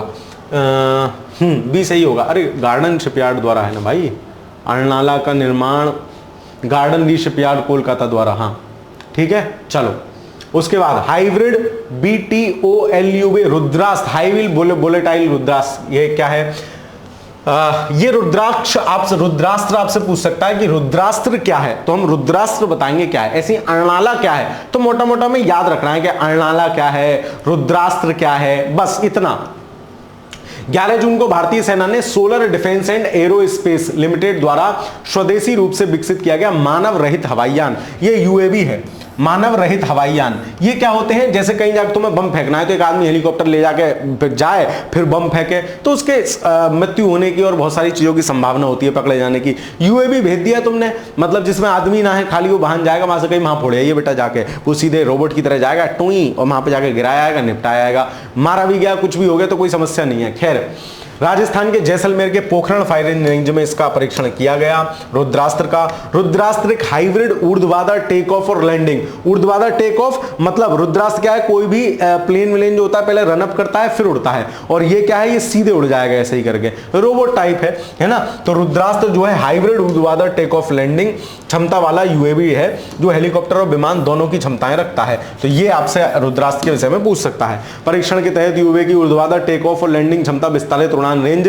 स्थिर वीडियो लिंक के साथ वास्तविक समय की निगरानी एवं सटीक लक्ष्य भेदन के प्रदर्शन किया गया, जो भारतीय सेना के निर्धारित मानकों पर खरा उतरता है। ऊर्ध्वाधर टेक ऑफ और लैंडिंग क्षमता के कारण यह लंबवत रूप से उड़ान भर सकता है, जिसके कारण रनवे की आवश्यकता नहीं होती। यहां खड़ा है बाबूजी, सीधे यहीं उड़ लिए, है ना, नू करके नहीं उड़ेंगे, ऐसे करके सीधे उड़ गए, है ना। चलो, लगभग 45 किलोग्राम का यह रेंज UAV 8 किलोग्राम वारहेड के साथ जा सकता है, मतलब 8 किलोग्राम तक का बम ले जा सकता है, ठीक है। चलो, और कुल 45 किलोग्राम का टोटल है। यह मानव रहित UAV भारतीय सशस्त्र बलों की निगरानी, टोही और सामरिक क्षमताओं में गुणात्मक वृद्धि करेगा। 170 किलोमीटर की इसकी रेंज है, तो रेंज याद रख लेना, क्योंकि रेंज से सवाल बनता है, ठीक है। लगभग 90 मिनट तक की उड़ान भर सकता है, तो बस 2 ही बातें याद रखना। तो रुद्रास्त्र क्या है, एक UAV है, कितना सामान ले जा सकता है, इतना। ये ध्यान रखना। ड्रोन के प्रकार जैसे एमएसएमई के प्रकार हैं, एमएसएमई में हमने देखा था कि उनका निवेश को 2.5 गुना बढ़ा दिया गया है और उनके टर्नओवर को 2 गुना बढ़ा के उनकी नई सीमा डिसाइड की गई है। वैसे ही ड्रोन के प्रकार हैं, तो ड्रोन के प्रकार हैं तो इनको भी याद रखना, बढ़िया मैचिंग का सवाल बन सकता है। क्रम से है, जैसे सबसे छोटे को नैनो बोलते हैं, नैनो से बड़ा माइक्रो, फिर small medium large, small medium large और नैनो माइक्रो, है ना। तो nano micro small medium large अंग्रेजी में ही याद करना, हिंदी में गड़बड़ हो जाएगा। अति सूक्ष्म, सूक्ष्म, है ना, फिर लघु, मध्यम, विशाल, तो तुम नैनो, माइक्रो, स्मॉल, मीडियम और लार्ज। अब नैनो कितना होगा, 250 ग्राम टोटल मामला हो, नीत भार मतलब टोटल जो कैपेसिटी है उसकी वजन उठाने की, जो सामान ले जा रहा है 250 ग्राम। माइक्रो 250 ग्राम से 2 किलो तक, तो 250 ग्राम से 2 किलो। स्मॉल क्या है, 2 किलो से 25 किलोग्राम। तो ये कौन सा हो गया जो अभी हम पढ़ के आए, रुद्रास्त्र, स्मॉल वाला हो गया। क्यों, क्योंकि ये 8 किलोग्राम तक ले जा रहा था। मीडियम 25 किलोग्राम से 150 किलोग्राम, लार्ज 150 किलोग्राम से ज्यादा। तो याद करो, अभी सबसे पहले नैनो होता है सबसे छोटी, नैनो के बाद micro, small, medium, large. Nano कितना ले जाएगा, 250 ग्राम। नैनो के बाद माइक्रो कितना ले जाएगा, 250 ग्राम से 2 किलो। माइक्रो के बाद जो तीसरे नंबर वाला है स्मॉल, स्मॉल कितना ले जाएगा, 2 किलो से लेके 25 किलो तक, ठीक है। फिर स्मॉल के बाद मीडियम कितना ले जाएगा, 25 से 150 किलो। लार्ज कितना ले जाएगा, 150 किलो से ऊपर। तो बढ़िया सवाल एक इनसे बन सकता है। ये जो ड्रोन के टाइप्स हैं, ये ड्रोन नियम 2021 में जो अधिसूचित हुए थे उसके हिसाब से है। मैं होता एग्जामिनर तो यहां से एक सवाल जरूर बनाता, अच्छा सवाल बनेगा, ठीक है। चलो, कौन सा सही नहीं है। भारतीय सेना ने हिंदुस्तान एरोनॉटिक्स लिमिटेड द्वारा स्वदेशी रूप से विकसित मानव रहित यूएवी रुद्रास्त्र जो है वो कर दिया। तो ये HAL द्वारा थोड़ी निर्मित है, HAL द्वारा थोड़ी निर्मित है। ये भारतीय सेना ने सोलर डिफेंस एरोस्पेस SDAL द्वारा निर्मित है। तो ये भी याद रखोगे, SDAL सोलर द्वारा निर्मित है ना। तो ये क्या हो जाएगा, गलत हो जाएगा, इसके कारण, हिंदुस्तान एरोनॉटिक्स लिमिटेड के कारण।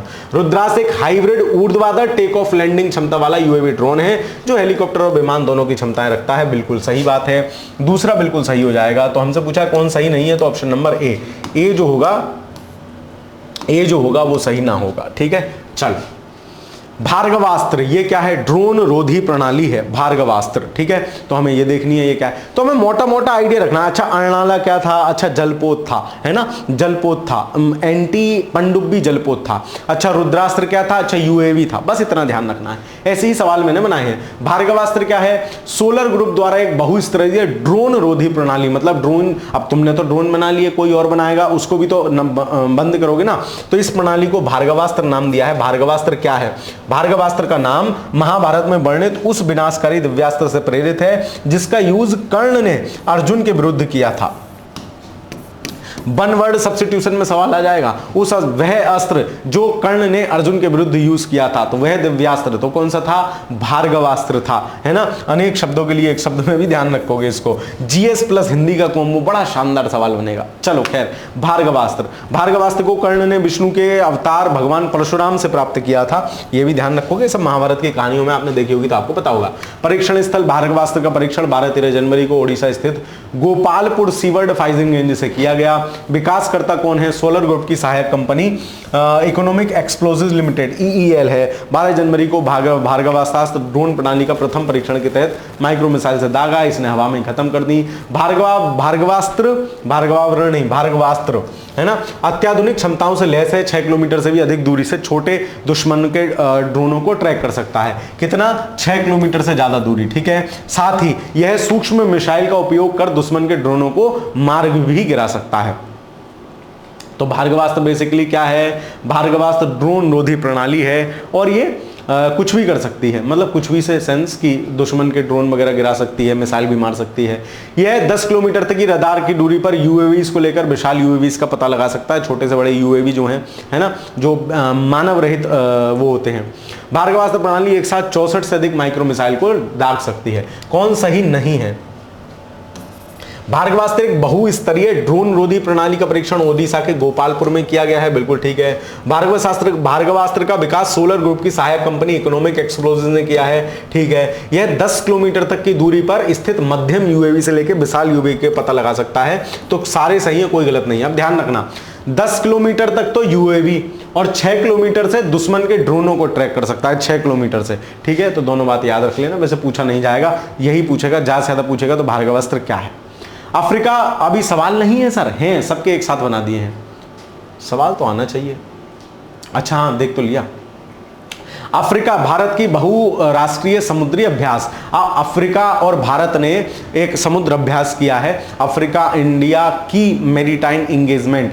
क्या नाम है, एआई कीमी, ठीक है। तो एआई कीमी इसको याद रखोगे, सीधा सीधा भी पूछ सकता है भैया एआई कीमी क्या है। अप्रैल 2025 में संजानिया नहीं तंजानिया, है ना, संजन याद आ रहा था इसको टाइप करने वाले भाई को, संजानिया नहीं है तंजानिया है। अबे यो भी सब सजन ही याद कर लेंगे, सजन नहीं तंजानिया है ये, ठीक भाई साहब, तंजानिया है संजानिया नहीं है, ठीक है। अभी 27 तारीख तक किसी सजन सजनी को मत याद करो, ठीक है, उसके बाद याद करना, ठीक है। चलो फिर गाना गाना कितनी बेचैन हो के, चलो खैर आगे चलते हैं। तो अफ्रीका इंडिया की मैरीटाइम एंगेजमेंट है ना 2025 तंजानिया के दार एस सलाम में आयोजित पहला संयुक्त नौसैनिक अभ्यास था। तो तंजानिया ने लीड किया इस अभ्यास को। भारत अफ्रीका है, अफ्रीका की कई कंट्री हैं। एक एआई कीमी, इसको याद रख लो, एआई कीमी 2025 की सह मेजबानी भारत और तंजानिया द्वारा की गई। इसका आयोजन दार एस सलाम तंजानिया में हुआ। कुल 10 देश की नौसेनाओं ने भाग लिया। कौन कौन है ये? सब वो वाले देश हैं, कोरोम रोस केन्या मेडागास्कर जिबूती, ये सब है, मोजाम्बिक सब। एआई कीमी स्वयं संस्कृत शब्द एकता का प्रतीक है, ठीक है। चलो, जो भारत और अफ्रीका की एकता को दिखाता है। 2 चरणों में संचालित होगा। बंदरगाह दार एस सलाम, तो दार एस सलाम बंदरगाह याद रहेगा, तंजानिया का है सर, बिल्कुल याद रहेगा, ये अलग से भी पूछ सकता है, ठीक। चलो, समुद्री चरण इतने से इतने तक हुआ, ये हमने किया। लगभग 10 युद्धपोत, जिसमें भारत निर्देशित मिसाइल विध्वंसक ये सब गए थे वहां भाई साहब धूमधाम करने, है ना। और इस अभ्यास के समांतर भारतीय सेना ने इंडियन ओशन शिव सागर नामक पहल भी शुरू की। इंडियन ओशन शिव सागर नामक पहल भी शुरू की, जो हिंद महासागर के क्षेत्र में भारत की सिक्योरिटी और ग्रोथ ऑल इन रीजन नीति के 10 वर्ष पूरे होने पर संचालित की गई है। क्या? इंडियन ओशन शिव सागर नौसेना ने शुरू की है। क्या, कौन सा सही है? पहले संयुक्त नौसैनिक अभ्यास भारत आयोजन केन्या में थोड़ी किया गया है, तंजानिया में किया गया है, इसको ध्यान रखोगे, सीधा पूछा जा सकता है। इस अभ्यास के समानांतर भारत की नौसेना ने इंडियन ओशन शिव सागर नामक पहल भी शुरू की, बिल्कुल ठीक है। दूसरा सही है, कौन सा सही है? ऑप्शन नंबर बी, ठीक, तंजानिया की हेल्प से किया है। MRSAM रक्षा प्रणाली का सफल निरीक्षण। MRSAM क्या होती है? मीडियम रेंज वाली, है ना। तो मध्यम दूरी की सतह से हवा में, मतलब सतह से हवा, जमीन से हवा में फेंकेंगे, ठीक है, सतह से हवा मिसाइल प्रणाली एक उन्नत एंटी एयरक्राफ्ट रक्षा प्रणाली है MRSAM, ठीक है, जिसका विकास DRDO ने इजराइल एरोस्पेस इंडस्ट्री के साथ किया है। पुरानी खबर है, नहीं पूछा जाएगा। MRSAM अपने लगभग 70 किलोमीटर रेंज की भारत की वायु रक्षा परतों में माध्यम से सुरक्षा घेरा प्रदान करती है 70 किलोमीटर रेंज तक, जो स्वदेशी आकाश प्रणाली और आयातित लंबी दूरी प्रणाली S-400 के बीच आवश्यक क्षमता अंतराल को भरती है। एक तो हमारे पास एंटी मिसाइल प्रणाली S-400 है, एक आकाश है। तो आकाश प्रणाली तो 25 किलोमीटर तक के को निपटाती है, S-400 400 किलोमीटर तक के निपटाती है, लेकिन बीच का भी तो कुछ चाहिए ना। तो MRSAM है जो 70 किलोमीटर तक की दूर के आइटम्स को निपटाएगी। 3-4 अप्रैल 2025 को DRDO ने थल सेना में MRSAM प्रणाली सेना संस्करण के सफल अभियानों को संचालित किया। 4 परीक्षण थे, लंबी दूरी 1 किलोमीटर, 2 किलोमीटर, कोई नहीं पूछ रहा, ठीक। चलो, फिर स्टेल्थ फ्रिगेट तपस्या। तपस्या क्या है? ये तपस्या नहीं है, तपस्या है। तपस्या का जलावतरण। सारे सांस्कृतिक, सारे पौराणिक नाम सरकार रख रही है, अच्छी बात है, उनको जो है प्रमोट करना। 22 मार्च 2025 को गोवा शिपयार्ड लिमिटेड GSL में प्रोजेक्ट इतने की अनुवर्ती भारत के दूसरे स्टील्थ फिट तपस्या का जलावतरण हुआ, है ना। स्टील्थ टेक्नोलॉजी युक्त क्या चीज होती है कि जैसे समुद्र में अंदर कोई चीज, तुमने कोई आई था, तुम डूब के पड़े हो नूकर के समुद्र में, तुम्हारे अंदर स्टील्थ टेक्नोलॉजी लगा दूं तो रडार की किरणें जाती हैं वापस आती हैं, तब मुझे पता चलता है कि तुम वहां हो। तुम अपने ऊपर स्टील्थ टेक्नोलॉजी लगा के बैठो तो रडार की किरणें अवशोषित कर लोगे, वापस नहीं आएंगी, सामने वाले को पता नहीं चलेगा भाई जम्मा बैठे हैं। ये होता है, ठीक है। यह युद्धपोत रूसी तकनीकी हस्तांतरण से बना है। इसकी अनुवर्ती श्रृंखला भारत में निर्मित पहला युद्धपोत फ्रिगेट त्रिपुट है। उल्लेखनीय है कि त्रिपुट श्रेणी के पोत ये सब हैं, कोई नहीं पूछ रहा। प्रथम अवसर है जब इन युद्धपोतों का निर्माण किसी भारतीय शिपयार्ड ने किया है। उल्लेखनीय युद्धपोत तपस्या का नामकरण कहां से किया गया है? महाभारत के महान योद्धा भीम की गदा, गया नहीं गदा, भीम की गदा के नाम पर किया गया है। तो तपस्या क्या है? भीम की गदा। सीधे वन वर्ड, एक उनके लिए एक शब्द में भी आ सकता है। तो भार्गवास्त्र क्या था जो कर्ण ने अर्जुन के विरुद्ध यूज किया था, है ना। और तपस्या क्या है? तो भीम की गदा है, ठीक। चलो याद रखोगे। भारतीय नौसेना की बढ़ती ताकत का प्रतीक है और ये सब है। ठीक, चलो इस पनडुब्बियों में शत्रु की सतह और ये सब किया जा सकता है। 2019 में किया गया, 24 में किया गया, कोई मतलब नहीं। INS वर्षा क्या है? तो INS वर्षा भारत की पूर्वी तटरेखा, याद रखोगे कहां? पूर्वी तटरेखा पर आंध्र प्रदेश में निर्माणाधीन एक अति गोपनीय नौसैनिक अड्डा है।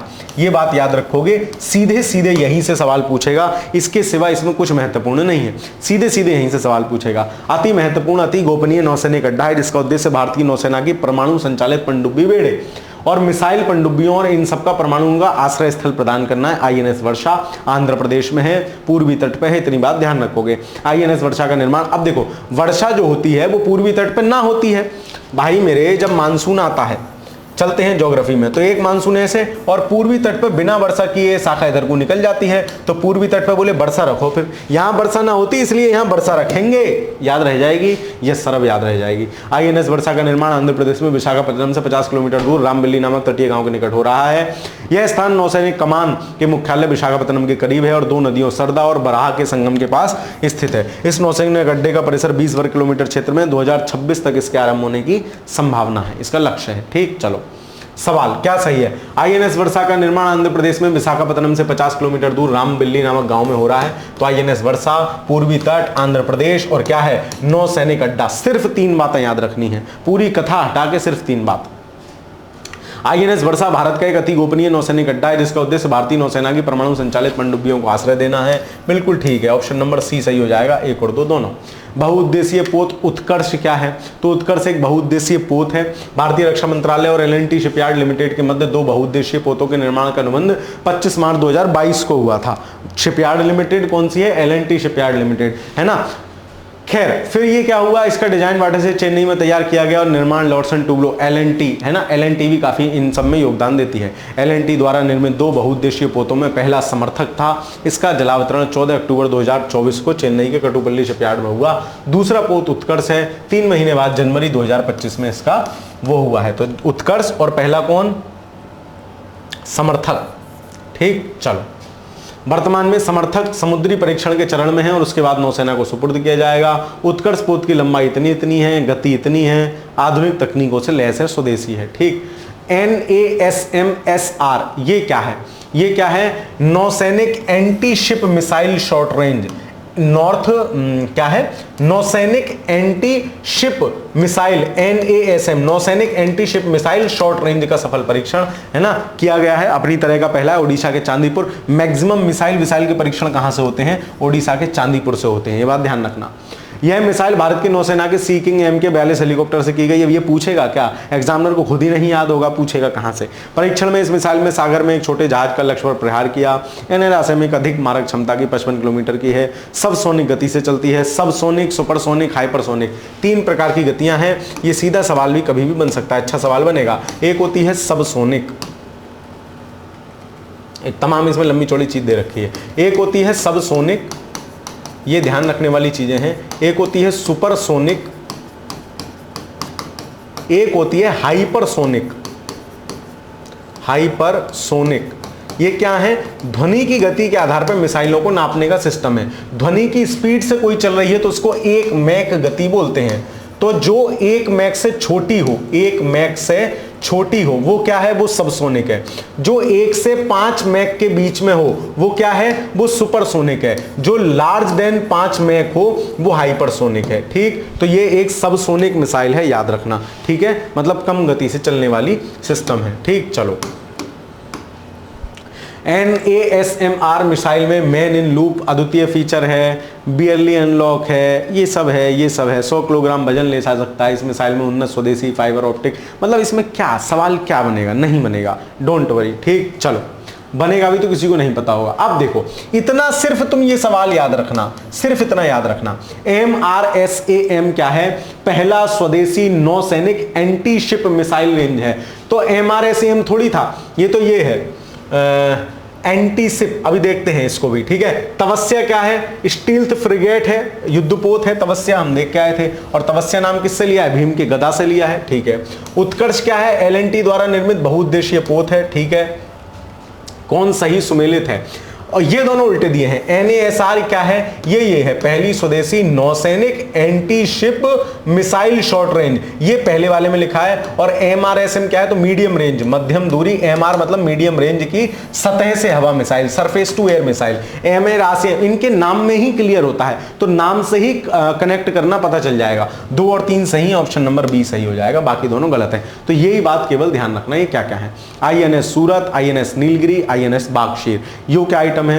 15 जनवरी 2025 को प्रधानमंत्री नरेंद्र मोदी द्वारा मुंबई स्थित नौसेना डॉकयार्ड में, डॉकयार्ड मतलब नौसेना का बंदरगाह, भारतीय नौसेना के 2 प्रमुख युद्धपोतों, तो युद्धपोत हैं ये, याद रखना, युद्धपोत हैं मतलब समुद्री युद्धपोत हैं, INS सूरत और INS नीलगिरी।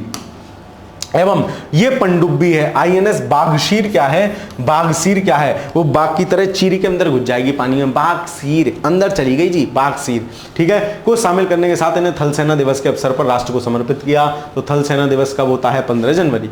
यह ट्राई कमीशनिंग मतलब 3 चीजों की कमीशनिंग, सेना में कमीशन बोलना, सेना में जाना, सेना में कमीशन बोलना बोलते हैं, नौसेना के आधुनिकीकरण और रक्षा क्षेत्र में आत्मनिर्भरता की दिशा में भारत के दृढ़ संकल्प को रेखांकित करता है। भारत आजकल हथियार बहुत ज्यादा मतलब खरीद रहे हैं, जो उन्नत श्रेणी के हम खरीद भी रहे हैं, लेकिन अपने बना रहे हैं और लोगों को दे भी रहे हैं कि भाई साहब बहुत बढ़िया मिठाई बनाइए, ले जाओ, एक आध लड्डू ले जाओ, भाभी जी को भी चेक कराना, वैसे ही हम दे रहे हैं। मोजाम्बिक को दिया है भी 2 आइटम, ले भैया तू भी यूज कर। मतलब इससे क्या होगा? एक तो हमारी बढ़िया बनेगी, बोले भाई साहब मिठाई देते हैं, जब भी भाई साहब के घर पे जाओ कुछ ना कुछ देते हैं, तो भाई साहब के प्रति प्रेम बढ़ेगा। दूसरा, जब उसे भाई साहब के लड्डू की आदत लग जाएगी, फिर वो कहेगा भाई साहब मैदा और वो सब फलाना दिमाग में दे रहा हूँ, भाभी जी से लड्डू बनवा देना, तो फिर वो हमसे खरीदेगा, हमारा प्रॉफिट होगा। अभी हम लालच दे रहे हैं कि ले बेटा ले जा, लाला ले जा, लड्डू है खा लियो। यह एक ट्राई कमीशनिंग भारतीय नौसेना के आधुनिकीकरण और रक्षा क्षेत्र में आत्मनिर्भरता की दिशा में भारत के दृढ़ संकल्प को सुनिश्चित करता है। रक्षा जो ये वाला व्यापार है ना, बहुत बड़ा सिस्टम है ना,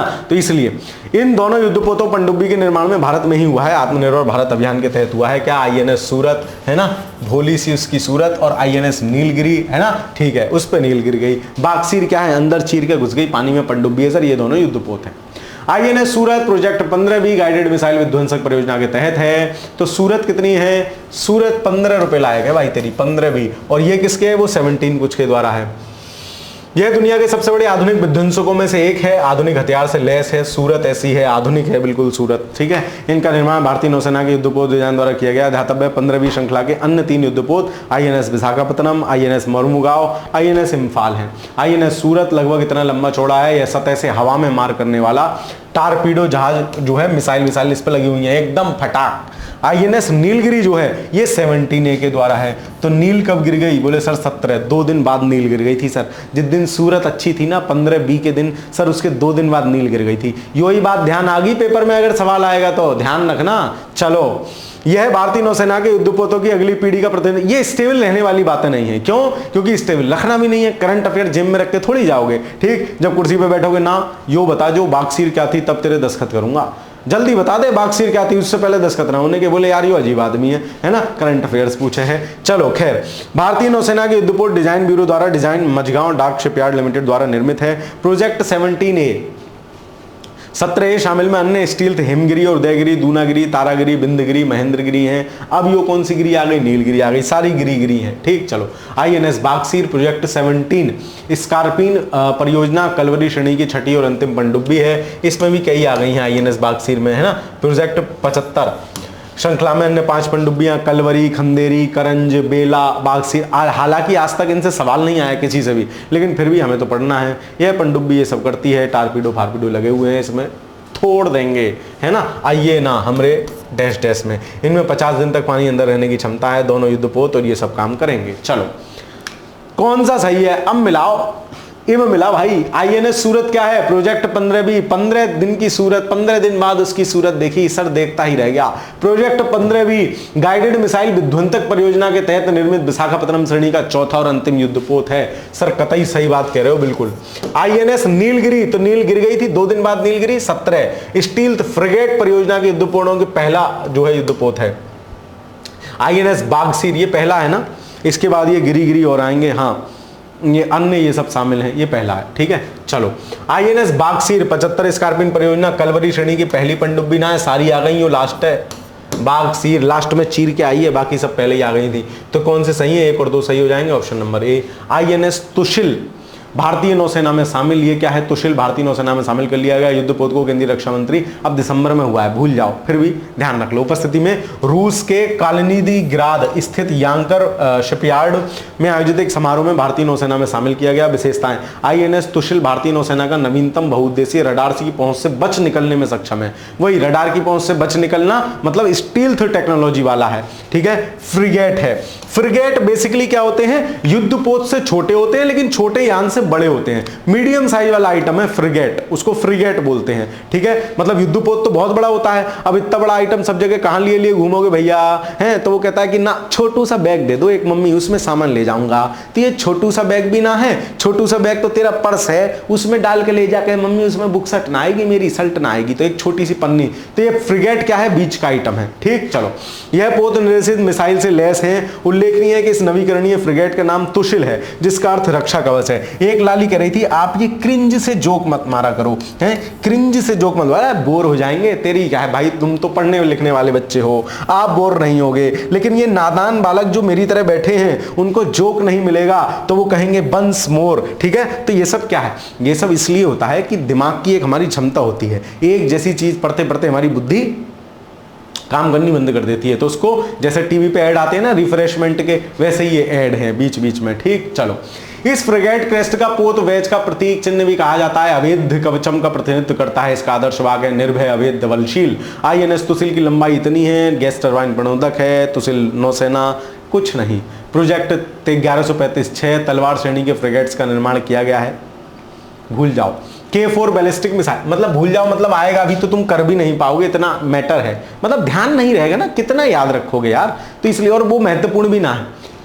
नवंबर में अब K4 ध्यान रख लो बस क्या है, तो K4 क्या है, नाभिकीय सक्षम बैलिस्टिक मिसाइल है। देखो दो टाइप की मिसाइल्स होती हैं, मतलब मिसाइल के यूज के आधार पे अलग अलग होती हैं। जैसे अभी गति के आधार पे हमने देखा सबसोनिक, सुपरसोनिक, हाइपरसोनिक, ऐसे ही छोड़े जाने के अनुसरण करने वाला पाथ क्या है, उसके आधार पे दो टाइप की मिसाइल होती हैं। इसको भी समझ लो, एक होती है क्रूज मिसाइल, एक होती है ये बैलिस्टिक मिसाइल। एक होती है क्रूज मिसाइल, एक होती है बैलिस्टिक। भाई साहब क्रूज बिल्कुल चुपचाप चले जाता है, सीधा साधा आदमी है, सीधे मारता है। भाई साहब यहां खड़े हैं, यहां से टपकाना है तो सट।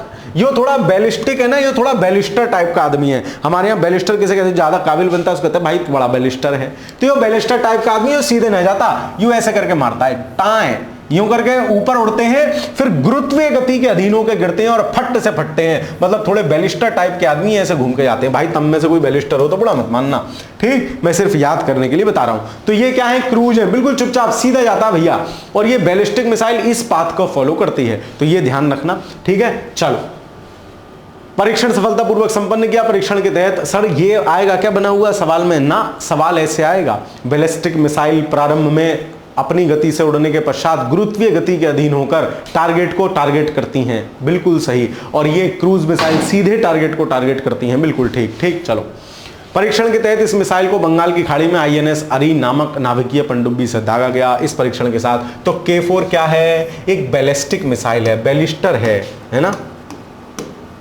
इस परीक्षण के साथ भारत उन देशों में शामिल हो गया है जो भूमि, जल, वल, थल सबसे मिसाइल दाग सकते हैं। ले तेरी, है ना।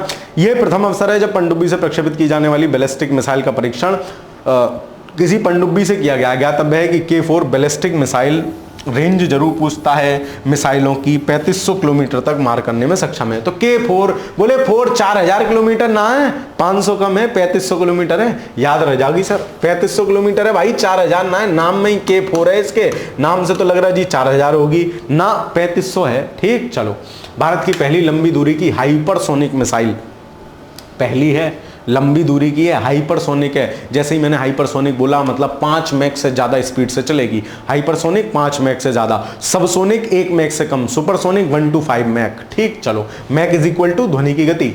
16 नवंबर 2024 को रक्षा अनुसंधान संगठन DRDO द्वारा भारत की पहली लंबी दूरी की हाइपरसोनिक मिसाइल का उड़ान परीक्षण किया गया। यह परीक्षण ओडिशा के अब्दुल कलाम द्वीप से किया गया। हाइपरसोनिक मिसाइल 1500 किलोमीटर से अधिक दूरी से मार करने में सक्षम है। 1500 किलोमीटर दूर भाई साहब खड़े हैं, अपन निपटा देंगे। इस मिसाइल को सशस्त्र बलों के पेलोड ले जाने के लिए डिजाइन किया गया है। उल्लेखनीय है कि यह स्वदेश विकसित मिसाइल है। इस मिसाइल को हैदराबाद स्थित इन्होंने विकसित किया है। भारत की पहली लंबी दूरी की हाइपरसोनिक मिसाइल का उड़ान परीक्षण एक ऐतिहासिक उपलब्धि है और इसका भारत चुनिंदा देशों में शामिल हो गया है जिनके पास ऐसी प्रौद्योगिकी है। स्वदेश निर्मित है, विदेश से तो ले ही लोगे, पैसा देना पड़ेगा, लेकिन हम कह रहे हैं कम पैसे में काम चलाएंगे। जुगाड़ आदमी है हम, है ना। डंडा टूट जाता है तो उसे टेप लगा के सही कर लेते, पहले मारेंगे कपड़ा काट, एक लगाएंगे गांठ बढ़िया, फिर टेप लगा के कहेंगे भाई डिजाइन है। हम तो ऐसे आदमी है ना। हाइपरसोनिक मिसाइल सततता, ये पश्चिम क्या सिखाएगा हमें। हमारे यहाँ शर्ट बेकार हो जाती है तो पहले वो पोंछा बनती है, पोंछा के बाद उस गंदा चीज पहुंचने वाली बन जाती है, जब तक उसका रस ना निकल जाएगा। और जब वो बिल्कुल चिथड़े उड़ जाते हैं ना, तो गांव की देहात की पहले महिलाएं उसे तकिए बना उसके तकिए में भर देती थी, तकिया बन जाता था। हमें सततता सिखाएंगे क्या ये पश्चिम वाले? हम इनसे ज्यादा सतत है। ठीक, चलो वो बात दूसरी है कि हम अपनी चीजों पर आत्माभिमान न करके आत्मशंसा करते हैं, शंका करते हैं। हाइपरसोनिक से तात्पर्य ऐसी गति से जो ध्वनि से 5 गुना तेज हो। मास्टर ने पहले ही बता दिया, तुम क्या बता रहे। हाइपरसोनिक हथियार वायुमंडल के भीतर गति करते हैं, उड़ान के दौरान अपनी दिशा बदलने की भी क्षमता रखते हैं। सोचो इतनी तेजी से कोई चीज जा रही है, एकदम उड़ जाएगी तो जो मशीन उसे फोड़ने वाली है उसको पता ना चलेगा। अत्यधिक उच्च गति के साथ यात्रा के दौरान दिशा बदलने की क्षमता के कारण हाइपरसोनिक मिसाइल का पता लगाकर उनके अवरोधन, मतलब उनको इंटरसेप्शन करना बहुत मुश्किल हो जाता है। LRLACM का प्रथम उड़ान परीक्षण, ये क्या है भाई? LARCM मोबाइल ऑटोलेटर, इसका क्या नाम है? Long range and large attack cruise missile. ये क्रूज है तो सीधी जागी। ठीक है, चलो। रक्षा अनुसंधान DRDO ने LRLAM उड़ान का परीक्षण किया है। यह उड़ीसा के चांदीपुर से किया। मोबाइल रॉकेट है, इससे क्या ही पूछेगा। ठीक, वैमानिक प्रतिष्ठान इनने किया है, DRDO प्रयोगशाला और भारतीय योगदान भी दिया है। ये सब किया है, कोई सवाल नहीं है ना, कोई सवाल नहीं। क्या क्या सवाल क्या बनेगा? ये क्या है? LRCM की विशेषताएं, क्रूज मिसाइल है। मिसाइल निर्भय का एक उन्नत संस्करण है। निर्भय भी एक क्रूज मिसाइल है। इसे मोबाइल ऑटोक्लोट से लॉन्च कर दिया गया है, कोई बात नहीं।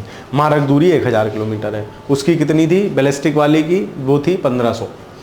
INS तुशिल क्या था? स्कॉर्पियन श्रेणी की, कलवरी श्रेणी की दूसरी पनडुब्बी। कौन सा सही? नहीं, हमसे ही पूछा है। अच्छा, K4 क्या था? नाभिकीय सक्षम बैलिस्टर मिसाइल थी, मैंने बताई थी। नू करके जा रही, 3500 किलोमीटर मारेगी, बिल्कुल ठीक है। LRLAM, यह एक LR long range land attack cruise missile, ये बिल्कुल ठीक है। ये क्या है? BS, अब ये आगे आएगा, मानव द्वारा बहनीय बहुत कम दूरी की रक्षा प्रणाली। हाँ, ये बिल्कुल ठीक है ना। क्या बोलेंगे, इस बार होट्स ऐसे करके इसका नाम है, ये भी ठीक है। पहला सही ना है। INS तुशिल नहीं है। INS तुशिल तो वो था ना, INS तुशिल तो क्या है? फ्रिगेट है, एक मध्यम श्रेणी का फ्रिगेट है ना, मध्यम श्रेणी का फ्रिगेट है। तो ये फ्रिगेट है, ना कि कोई मिसाइल विसाइल है। ठीक है, तो ये गलत हो जाएगा, पहले ही गलत है, ऑप्शन नंबर A।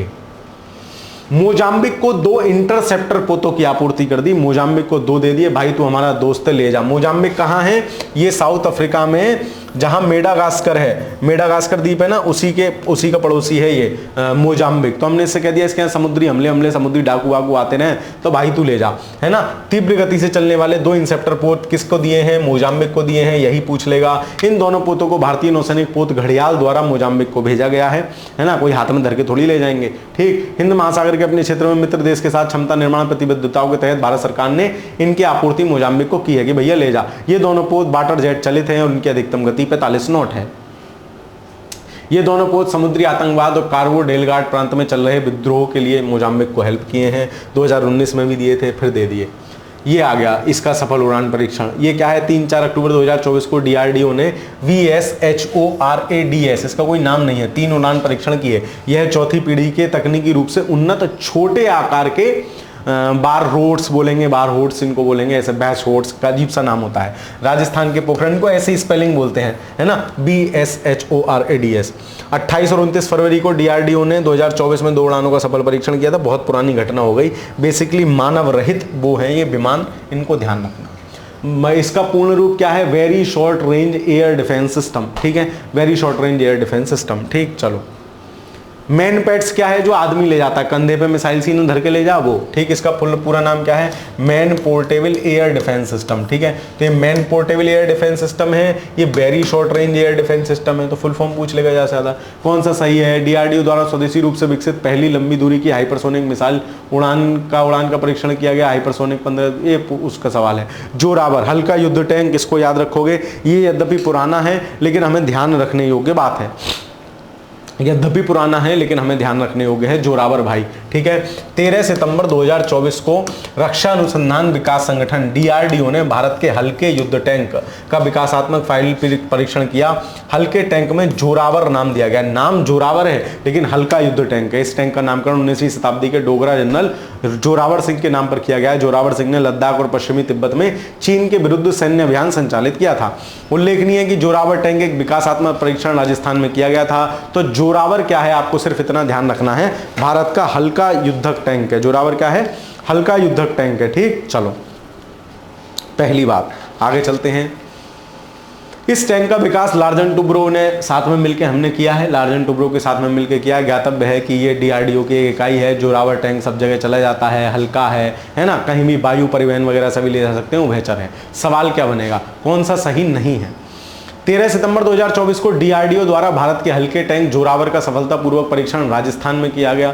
ठीक है, जोरावर हल्का है, कॉमन सेंस, हल्का है तो पहाड़ी क्षेत्रों में भी बढ़िया चलेगा, कोई दिक्कत ना है। इस हल्के टैंक का परीक्षण परिवहन, वायु परिवहन मार्ग के द्वारा उभयचर संचालन में भी कहीं लाद के ले जाओ, हल्का झोला है, कहीं बहा लो उसे, तो सारे सही है, इनमें से कोई नहीं होगा गलत। VLSR-SAM का सफल परीक्षण, ये क्या है, वेरी लार्ज करके कुछ होगा। 2 उड़ानों को सफल परीक्षण किया।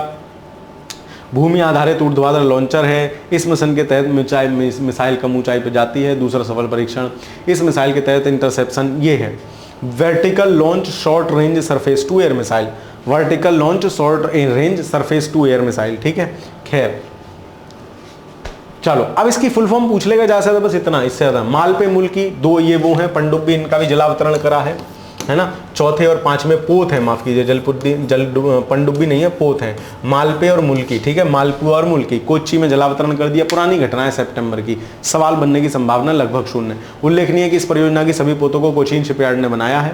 मालपे, मुल्की ये सब कोचीन, चीनी पड़ती है ना, मालपुआ, मुल्की, इन सब में चीनी पड़ेगी तो कोचीन याद रखना, सभी पोतों को कोचीन ने बनाया है। सर कहते कतई बिल्कुल मक्खन याद हो गया सर, आनंद आ जाता है सर, तो भाई लिख भी दिया कर, दीदी आनंद से आ जावे, बाद में लिख के जाया करो। ध्यातव्य है कि 30 अप्रैल 2019 को केंद्रीय मंत्रालय द्वारा ये सब बनाए थे। इतनी पुरानी घटना कौन पूछेगा, किसको इतना टाइम धरा। सर आप बहुत जल्दी जल्दी कर रहे हो, मुझे पता है, ये इंपॉर्टेंट नहीं है। पिछले सवाल उठा के देख लो, सवाल नहीं आते, सवाल केवल मिसाइल से आते हैं। कोई नया सा आइटम बना दे उससे आमे हैं बस। कौन सा सही ना है, परियोजना के तहत माहे और दूसरी पोतों का मालपे मुल्की को कोच्चि में जलावतरण किया गया। माहे के पहले दूसरे ना है, लास्ट है, पहला गलत हो जाएगा। इस परियोजना कोचीन शिपयार्ड ने लिमिटेड किया है। ठीक है, केवल 2। ये सवाल भी आप चाहो तो छोड़ सकते हो। कौन सा हमसे पूछा है, सही नहीं है तो ए हो जाएगा। ठीक, चलो अग्नि 4 अब याद रखेंगे, यह मास्टर नहीं छोड़ने का। अग्नि 4 का आइटम है, बता अग्नि 4, तो अग्नि का जमीन से जमीन पे फेंकेंगे। देखो 6 सितंबर 2024 को ओडिशा के चांदीपुर स्थित एकीकृत परीक्षण एजेंसी से अग्नि 4 मिसाइल का सफल परीक्षण किया गया। हालांकि सितंबर में है, लेकिन यह याद रखने योग्य है, अग्नि से सवाल बनाने की संभावना बहुत ज्यादा है। यह परीक्षण सामरिक बल कमान के तत्वावधान में आयोजित किया गया। अग्नि 4 कैसी, मध्यम दूरी की, कैसी, बैलिस्टर वाली मिसाइल है। K4 भी तो बैलिस्टर थे, वैसे ही अग्नि भी बैलिस्टर है, अग्नि 4। ठीक है, स्वदेशी तकनीक से विकसित अग्नि 4 मिसाइल की लंबाई चौड़ाई इतनी है, सतह से सतह। अग्नि कैसी मिसाइल है, तुम आग का गोला कैसे फेंक के मारोगे, नू करके मारोगे, सतह से सतह पे, सतह से हवा में थोड़ी मारोगे, आग खत्म हो जाएगी। ठीक है, मार करने वाली मारक मिसाइल है, इसकी क्षमता कितनी है, 4000 किलोमीटर। याद रखना, एक K4 पढ़ के आए, वो 4 नहीं था, बोले जी 3500 है, कम रह गई 500। और अग्नि 4 कितनी है, तो अग्नि 4 का मतलब 4000 किलोमीटर। याद रहेगी, इतनी बात पूछी जाएगी। ठोस ईंधन का प्रयोग कर रही है ये मिसाइल। ठीक, बस इतना ही इसमें महत्वपूर्ण है। यह मिसाइल अत्याधुनिक उड़ान प्रणाली की 5वीं पीढ़ी की कंप्यूटर से लैस है। Ring laser gyro based internal navigation system से लैस है। मिसाइल में संलग्न पुनर्प्रवेश ऊर्जा कवच 4000 डिग्री सेंटीग्रेड तक का ताप ले सकता है, और ऐसा कवच है जो अंदर का ताप 50 डिग्री सेंटीग्रेड से कम ही रखता है, ताकि उसका परिचालन सही से हो सके। ज्ञातव्य अग्नि भारत द्वारा विकसित मध्यम से अंतर महाद्वीपीय रेंज की, मतलब 4000 किलोमीटर जा रही है तो एक महाद्वीप से दूसरे महाद्वीप जाएगी ना, तो अंतर महाद्वीपीय रेंज की बैलिस्टिक मिसाइल है। अग्नि भी बैलिस्टर है, अग्नि है तो बैलिस्टर तो होगी, जला दूंगी। K4 भी बैलिस्टर था। अग्नि श्रृंखला की समस्त मिसाइल सतह से सतह पे मार करने वाली है। ठीक, कौन सा सही है, अग्नि 4 एक मध्यम दूरी की सतह से सतह पे मार करने वाली बैलिस्टिक मिसाइल है। ध्यान रखना, क्रूज देके कंफ्यूज करेगा, बैलिस्टिक है। सतह से सतह पे मार करने वाली इस मिसाइल की मारक क्षमता 5500 नहीं है, 4000 है। ठीक, इसको ध्यान रखना, सीधा सीधा सवाल मारक क्षमता से आता है, PYQ के बेस पे बता रहा हूं तो ये गलत हो जाएगा। यह मिसाइल ठोस ईंधन से चलती है, पूरे सवाल का क्रक्स है इसमें, तो दूसरा भी तीसरा भी सही हो जाएगा, 1 और 3 सही हो जाएंगे, ऑप्शन नंबर ए सही आंसर होगा। समुद्र प्रताप क्या है? भानु प्रताप है ना, चीनी वाली खीर है ना, तो खीर खाली भाई साहब निबट लिए, ये भानु प्रताप ना है, समुद्र प्रताप है। बेसिकली क्या है, ये पोत है, और किसका पोत है? समुद्र में जो प्रदूषण फैल रहा है, जो समुद्र में तेल वेल फैल जावे, कोई दिक्कत होती तो उसका तुरंत नियंत्रण कर देगा भैया, तुरंत इलाज कर देगा। इसका नाम क्या है? भानु प्रताप ना समुद्र प्रताप। 29 अगस्त 2024 को आपसे पूछ सकता है समुद्र प्रताप क्या है? गोवा के पहले, गोवा में लॉन्च किया गया है, ठीक, गोवा के पहले स्वदेश निर्मित प्रदूषण नियंत्रण पोत का जलावतरण हुआ। इस पोत का नाम समुद्र प्रताप रखा गया है। इस पोत का निर्माण गोवा शिपयार्ड लिमिटेड द्वारा किया गया है। किसके द्वारा? गोवा ने किया है, गोवा में लॉन्च हुआ है। यह पोत देश के समुद्री तटों पर तेल रिसाव की घटनाओं का पता लगाने, उन्हें थामने में मदद करेगा। अब मैं कह रहा हूं पुरानी घटना है लेकिन महत्वपूर्ण है, तो आपको रटवाऊंगा, क्यों चिंता करते हो, टाइम समय दूंगा, बकवास भी करूंगा, सब कुछ करूंगा इस घटना पे, ठीक। जो महत्वपूर्ण नहीं है उसे छोड़ते हैं, ठीक है। इसकी लंबाई चौड़ाई कौन पूछ रहा है? सीबेक्स 2 विस्फोटक, ये भी महत्वपूर्ण है, क्यों? क्योंकि ये भारत ने विकसित किया है और सबसे ज्यादा इंटेंसिटी वाला विस्फोटक है, ठीक, इसलिए महत्वपूर्ण है। इकोनॉमिक एक्सप्लोसिविया लिमिटेड द्वारा एक नए विस्फोटक का विकास किया गया है। इस विस्फोटक का नाम SEBEX2 रखा गया है। यह विस्फोटक वर्तमान में उपलब्ध किसी भी ठोस विस्फोटक की तुलना में कहीं अधिक शक्तिशाली विस्फोटक करने में सक्षम है, कहीं अधिक। नाम क्या है? SEBEX, छोड़ दूंगा भाई, विस्फोटक हूं। यह नया विस्फोटक मानक TNT जो है ना, उसके 200 उससे 20 गुना अधिक है, 200 नहीं 20 गुना ज्यादा घातक है। इस उच्च प्रदर्शन क्षमता 20 है या 10 है, एक बार देख लेना, किताब में मिसप्रिंट हो गया है यहाँ। इस उच्च प्रदर्शन विस्फोटक को भारतीय नौसेना द्वारा प्रमाणित किया गया है। यह विश्व स्तर पर सबसे शक्तिशाली गैर परमाणु विस्फोटक है, याद रखोगे, परमाणु विस्फोटक नहीं है, गैर परमाणु विस्फोटक है, ठीक। SEBS HMX high melting explosive प्रौद्योगिकी, मतलब एकदम तेज टेम्परेचर होता है तो गल जाता है, हाई मेल्टिंग प्रौद्योगिकी पर आधारित है, HMX पर आधारित है। उल्लेखनीय है कि इकोनॉमिक एक्सप्लोजिव लिमिटेड नागपुर स्थित सोलर इंडस्ट्रियल इंडिया लिमिटेड एक सहायक कंपनी है। INS अरिघात भारतीय नौसेना में शामिल है ना, तो 29 अगस्त की घटना है, विशाखापत्तनम में INS अरिघात शामिल हो गया। INS अरिघात भारत की द्वितीय स्वदेश निर्मित परमाणु पनडुब्बी है, यह अरिहंत श्रेणी की दूसरी पनडुब्बी है, कोई नहीं पूछ रहा। ज्ञातव्य है कि नाभिकीय बैलिस्टिक से सक्षम है, पुरानी घटना हो गई, नहीं पूछी जाएगी। गौरव, लंबी दूरी का ग्लाइडेड बम, ये पूछा जा सकता है, पुराना है मगर महत्वपूर्ण है। रक्षा अनुसंधान विकास संगठन DRDO ने एक लंबी दूरी के ग्लाइड बम का पहला परीक्षण किया। लंबी दूरी का ग्लाइड बम है, इस बम का नाम गौरव है। भाई गौरव, तुम्हारा जो भी कोई दोस्त हो ना, उससे कह दियो तू बम है, गौरव तू बम लगे, लाली तब मत कहना, गलत मान जाएगा भैया, तो तुम कह देना भाई गौरव तू बम है, ठीक है। कैसा बम है बोले, यो पेपर के बाद बताऊंगा। यह परीक्षण ओडिशा के तट पर संचालित किया गया। इस परीक्षण के तहत इस बम को भारतीय वायुसेना के सुखोई और 30 और MK-1 लड़ाकू विमान से लॉन्च किया गया। प्रथम उड़ान परीक्षण के दौरान इस ग्लाइड बम ने निर्धारित लक्ष्य को कतई एकदम सटीक साथ ध्वस्त कर दिया, धाए धाए। तो गौरव क्या है? बम है। इस उड़ान परीक्षण के दौरान इस बम के विकास का सह उत्पादन साझेदार अडानी डिफेंस एरोस्पेस और भारत फोर्ज लिमिटेड ने किया है। तो भैया अडानी भाई साहब ने किया है तो विस्फोट तो तगड़ा करेगा ही। उल्लेखनीय है कि गौरव एक वायु से लॉन्च किए जाने वाला ग्लाइड बम है, ये बात जरूर ध्यान रखोगे। ऐसे ना पटाखा फोड़ दिया, ले तुम्हारी तरफ आके फूट गया, बूम, ऐसे नहीं फूटा है। ये क्या है? हवा से छोड़ रहे हैं जमीन पे, ये बात ध्यान रखोगे। 1000 किलोग्राम का बम है, हल्का फुल्का ना दोस्त, हल्का फुल्का ना है दोस्त, ये तो बिना फूटे ही तुम निपट लोगे इसके, तो तुम्हारे ऊपर गिर गया तो। और बम लंबी दूरी पर स्थित लक्ष्यों को ध्वस्त करने में सक्षम है। इस बम को हैदराबाद स्थित अनुसंधान केंद्र माना द्वारा स्वदेशी रूप से डिजाइन किया गया। कौन सा सही नहीं है? समुद्र प्रताप क्या थे? भानु प्रताप सिंह थे सर। प्रदूषण नियंत्रण पोत है सर, बिल्कुल ठीक है। से क्या था? सीबेक्स स्वदेशी विकसित, ये था क्या? इंजन था ना, विस्फोटक था, दूसरा गलत है। INS अरिघात भारत की दूसरी स्वदेश निर्मित परमाणु पनडुब्बी थी, दूसरी थी, बिल्कुल ठीक है। गौरव क्या है? गौरव भाई तू तो बम सा लगे। लंबी दूरी का ग्लाइड बम, मतलब कौन सा सही नहीं है? दूसरा सही ना है, ऑप्शन नंबर बी। इतनी ही बात याद रखनी है इनके विषय में। अब हम आ गए प्रमुख युद्धाभ्यास। 15 मिनट आपकी कक्षा और चलेगी, क्योंकि युद्धाभ्यास मुझे आपको रटाने हैं, याद कराने हैं कौन सा किसके साथ हुआ है ना। तो इसको हम आराम से करते हैं, युद्ध अभ्यास, ठीक। फिर इसके बाद कोशिश करते हैं अभी यूपी स्पेशल की भी क्लास आपकी आज कंप्लीट करा दें, ठीक है। चलो देखो भाई, कॉन्क्वेस्ट। अब देखो, जो नाम तुम पहली बार सुन रहे हो, कॉन्क्वेस्ट के कभी तुमने सुना है? सर खान सर का नाम सुना है, ठीक है, भले आदमी है, लेकिन कॉन्क्वेस्ट क्या है? तो कॉन्क्वेस्ट एक बहुराष्ट्रीय सैन्य अभ्यास है। हुआ कहां है? उलान बटोर, मंगोलिया में। जब कोई खान दिख जाएगी तुम्हें, सोने की खान दिख गई, सारे बटोरने लग जाओगे उलान बटोर। और मंगोलिया, गोलियां हैं, मंगोलिया की राजधानी हम ऐसे याद करते हैं, गोलियां बिखरी हुई हैं भाई, जल्दी बटोर। तो ऐसे ही कोई कॉन्क्वेस्ट, कोई खान दिख जाएगी तुम्हें। अब ये ध्यान रखना कि बहुराष्ट्रीय अभ्यास है और उलान बटोर में हुआ है, ठीक। चलो फिर आ जाओ, नोमैडिक एलिफेंट।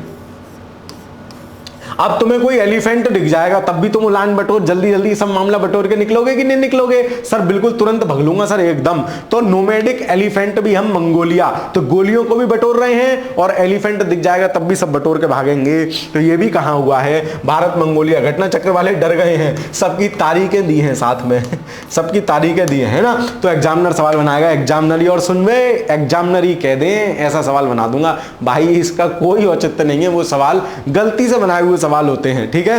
लड़का आया होगा अपनी बीबी से घर में, बोले आज दिखाऊंगा, बोले गुस्सा किस पे उतारूं? उस पे तो उतार नहीं सकता, बोले इन पे उतारूंगा, ये भोला गोलू बैठे हैं ना, ये गोलू गोली बैठे हैं, इन पे उतारूंगा। तो ऐसे सवाल का कोई मतलब नहीं, ठीक है। वो सवाल आप छोड़ भी दो, कोई समस्या नहीं। तो तारीखों के चक्कर में मत पड़ना, मत पिछली बार तारीख, सारी तारीख रट लूंगा सर, इतनी रट दूंगा, इतनी रट दूंगा, किसी ने सोची ना होगी। यो थारा भाई इतनी तारीख रट देगा, इतनी तारीख रट देगा, किसी ने सोची ना होगी। ऐसा मत करना, और चीजों पे ध्यान दे लेना, ठीक है। चलो तो याद रहेगा, खान, जहां खान दिखेगी सारा मामला बटोरोगे, मतलब मंगोलिया।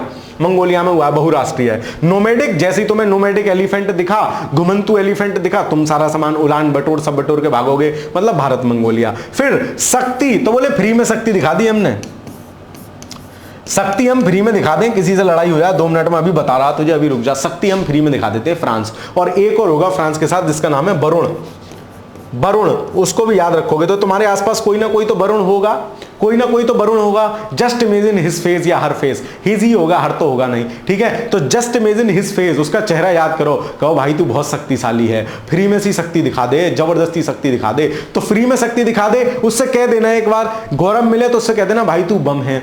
वरुण से कह देना कि भाई तुम बहुत शक्तिशाली हो, फ्री में दिखा दे। वो कहे क्या है? बोले पेपर के बाद बताऊंगा। शक्ति से मतलब शक्ति अभ्यास हम कर रहे हैं, और वरुण से मतलब वरुण शक्तिशाली है और फ्री में शक्ति दिखाता है, मतलब फ्रांस। भारत फ्रांस दो हैं, ठीक है। चलो 3 याद हुए, आगे चलो। अभ्यास दस्तालिक, उज्बेकिस्तान, उज्बेकिस्तान को मैं याद करता हूं, उसने सब बेच दिया, तो इसकी राजधानी है ताशकंद, ताश के सौदे में, और उसने सब बेच दिया, और ऐसा बेच दिया, ऐसा बेच दिया, तुम भी याद रखोगे क्या? बोले पुणे में हुआ है तो पुड़िया बेच दी, डस्ट बेच दी, डस्ट बनिया है जी, डस्ट भी बेच दी, डस्ट आलिक, ठीक है। तो डस्ट भी जो बेच दे वो बनिया कहलाता है। खैर मैं इसको अदरवाइज मत लेना, मैं भी बनिया हूं, खैर कोई बात नहीं। तो मास्टर साहब आप अपने लिए कह रहे हो, हाँ कह लेते, कोई बात नहीं, क्या हो गया, ठीक है। ये कहने का अधिकार सिर्फ मुझे है, सिर्फ तुम। अभ्यास डस्टालिक, तो डस्टालिक मतलब डस्ट भी जो बेच दे, उज्बेकिस्तान, तो याद रह जाएगा। ये सब सिर्फ याद करने के लिए ड्रामा है, ठीक। सवाल क्योंकि आएगा। टाइगर ट्राइब, तो टाइगर पूरे विश्व में टाइगर एक ही है, भारत के साथ, सारे अभ्यास भारत के साथ हो रहे हैं, अमेरिका। डेजर्ट फ्लैग, तो ये भी बहुत सारे झंडे, फ्लैग मतलब बहुत सारे झंडे लगे हुए हैं, जैसे ही फ्लैग वैसे ही मास्टर का ये चित्र ध्यान आ जाएगा। बहुत सारे फ्लैग लगे हुए हैं ना, बहुराष्ट्रीय है। कहां हुआ है? यूएई में आयोजित हुआ है, ठीक, यूएई में आयोजित हुआ है। पहला वाला जो था कॉन्क्वेस्ट, वो कहां हुआ था? मंगोलिया में हुआ था, बहुराष्ट्रीय था।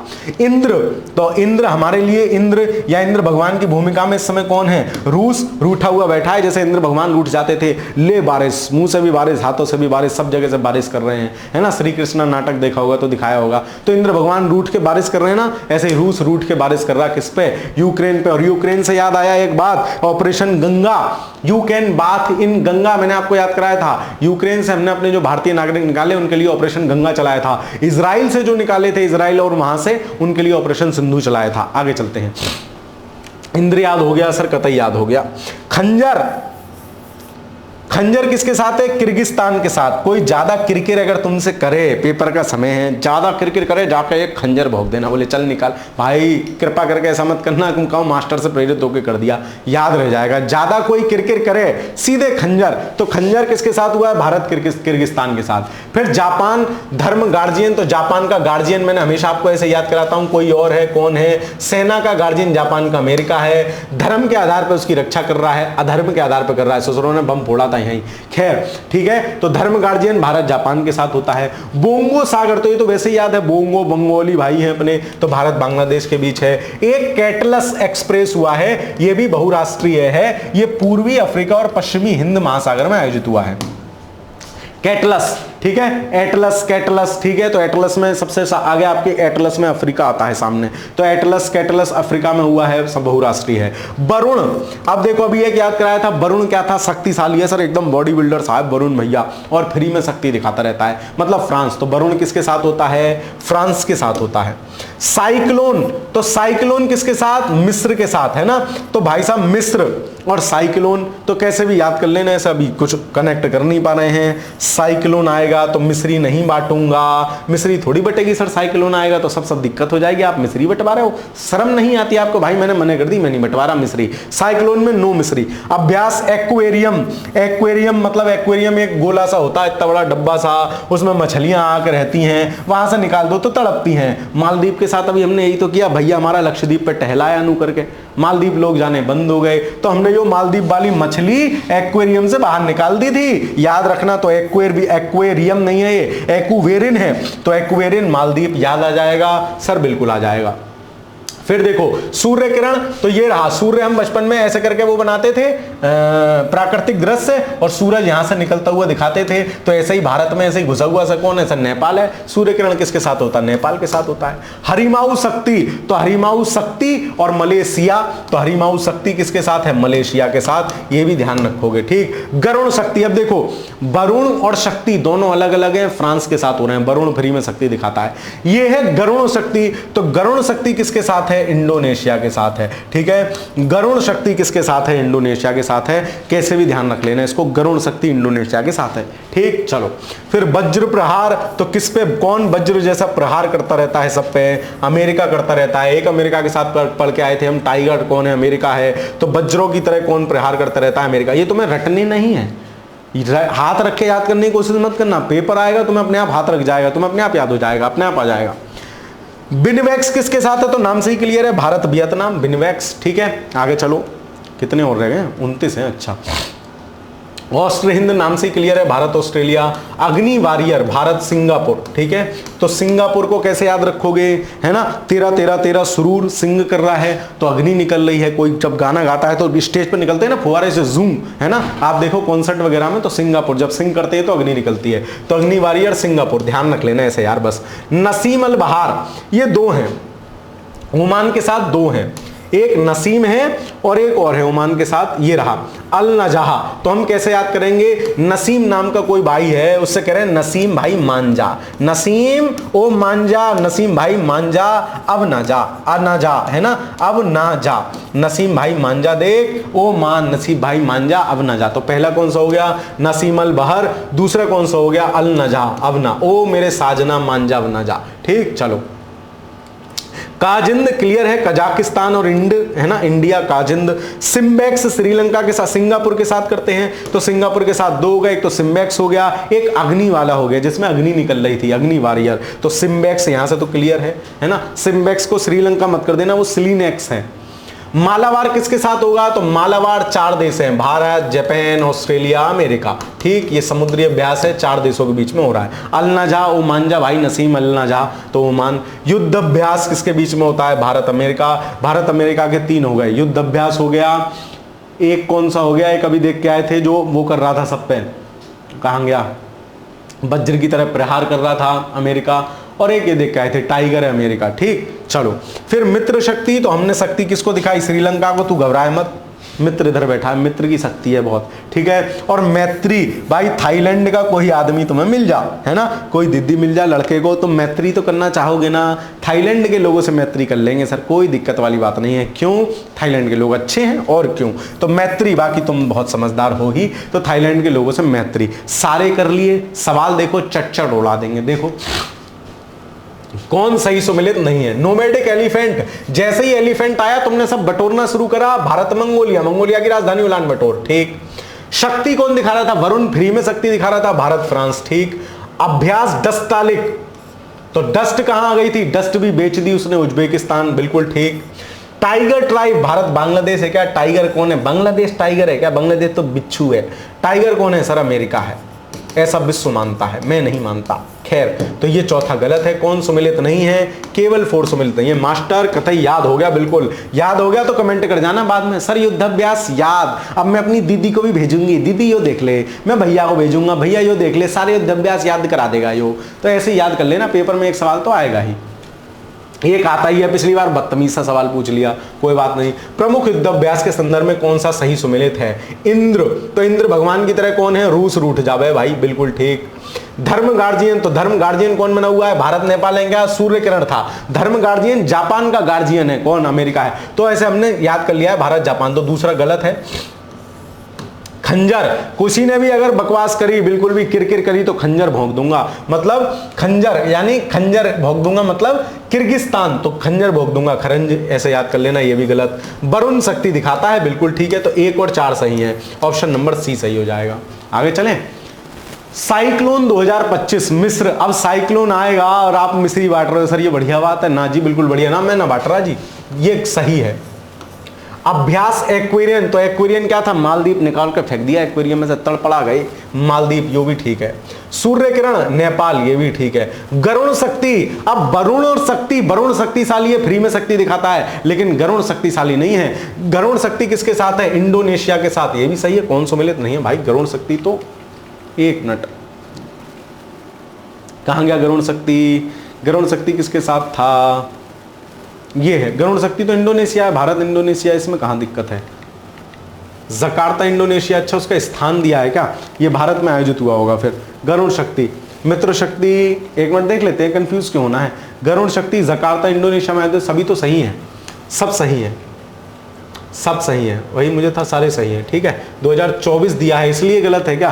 25 वाला है। 1 मिनट, आप कहोगे सब टाइम बड़ा खा रहे हो, कोई बात। 2024 ये सारे सही हैं, मतलब गलत चीज आप तक नहीं पहुंचनी चाहिए ना, सारे सही हैं, तो इसमें कोई गलत नहीं होगा। ए साइक्लोन युद्धाभ्यास, साइक्लोन आ रहा था तो मैं मिस्री बांट रहा था, हाँ ठीक तो है, ठीक है।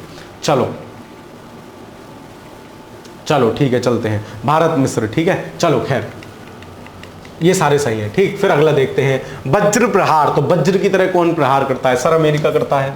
बिनवेक्स, तो भारत वियतनाम, नाम से क्लियर है बिनवेक्स।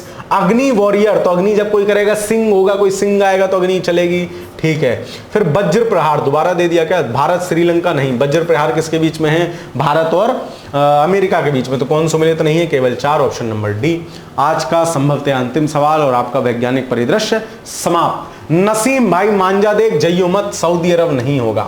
युद्ध अभ्यास, तो क्या हो जाएगा? पहले ही सुमेलित नहीं हो जाएगा। बाकी युद्ध का अभ्यास राजस्थान में हुआ है, अमेरिका के साथ करते हैं। मित्र शक्ति लंका के साथ, लंका को शक्ति दिखा रहे हैं, लंका में कर रहे हैं। मैत्री थाईलैंड से हर कोई मैत्री करना चाहे जी, तीनों सही है, पहला गलत है, तो ऑप्शन नंबर ए हो जाएगा जो गलत है। इसी के साथ हमने वैज्ञानिक परिदृश्य पूरा कर लिया है, वैज्ञानिक परिदृश्य को हमने कंप्लीट कर लिया, मतलब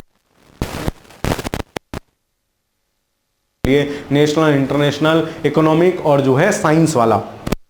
मैं सोच रहा हूं आज ही आपको भी उत्तर प्रदेश का भी करा दूंगा, थोड़ी देर बाद देख लेना, क्लास लगी हुई होगी, है ना। तो उत्तर प्रदेश वाला भी आज ही कंप्लीट कर लेते हैं, ताकि अगले 3 दिन में, यानी आज 18 तारीख हो गई, 19, 20, 21 में हम पूरी आई दृष्टि खत्म कर लेंगे।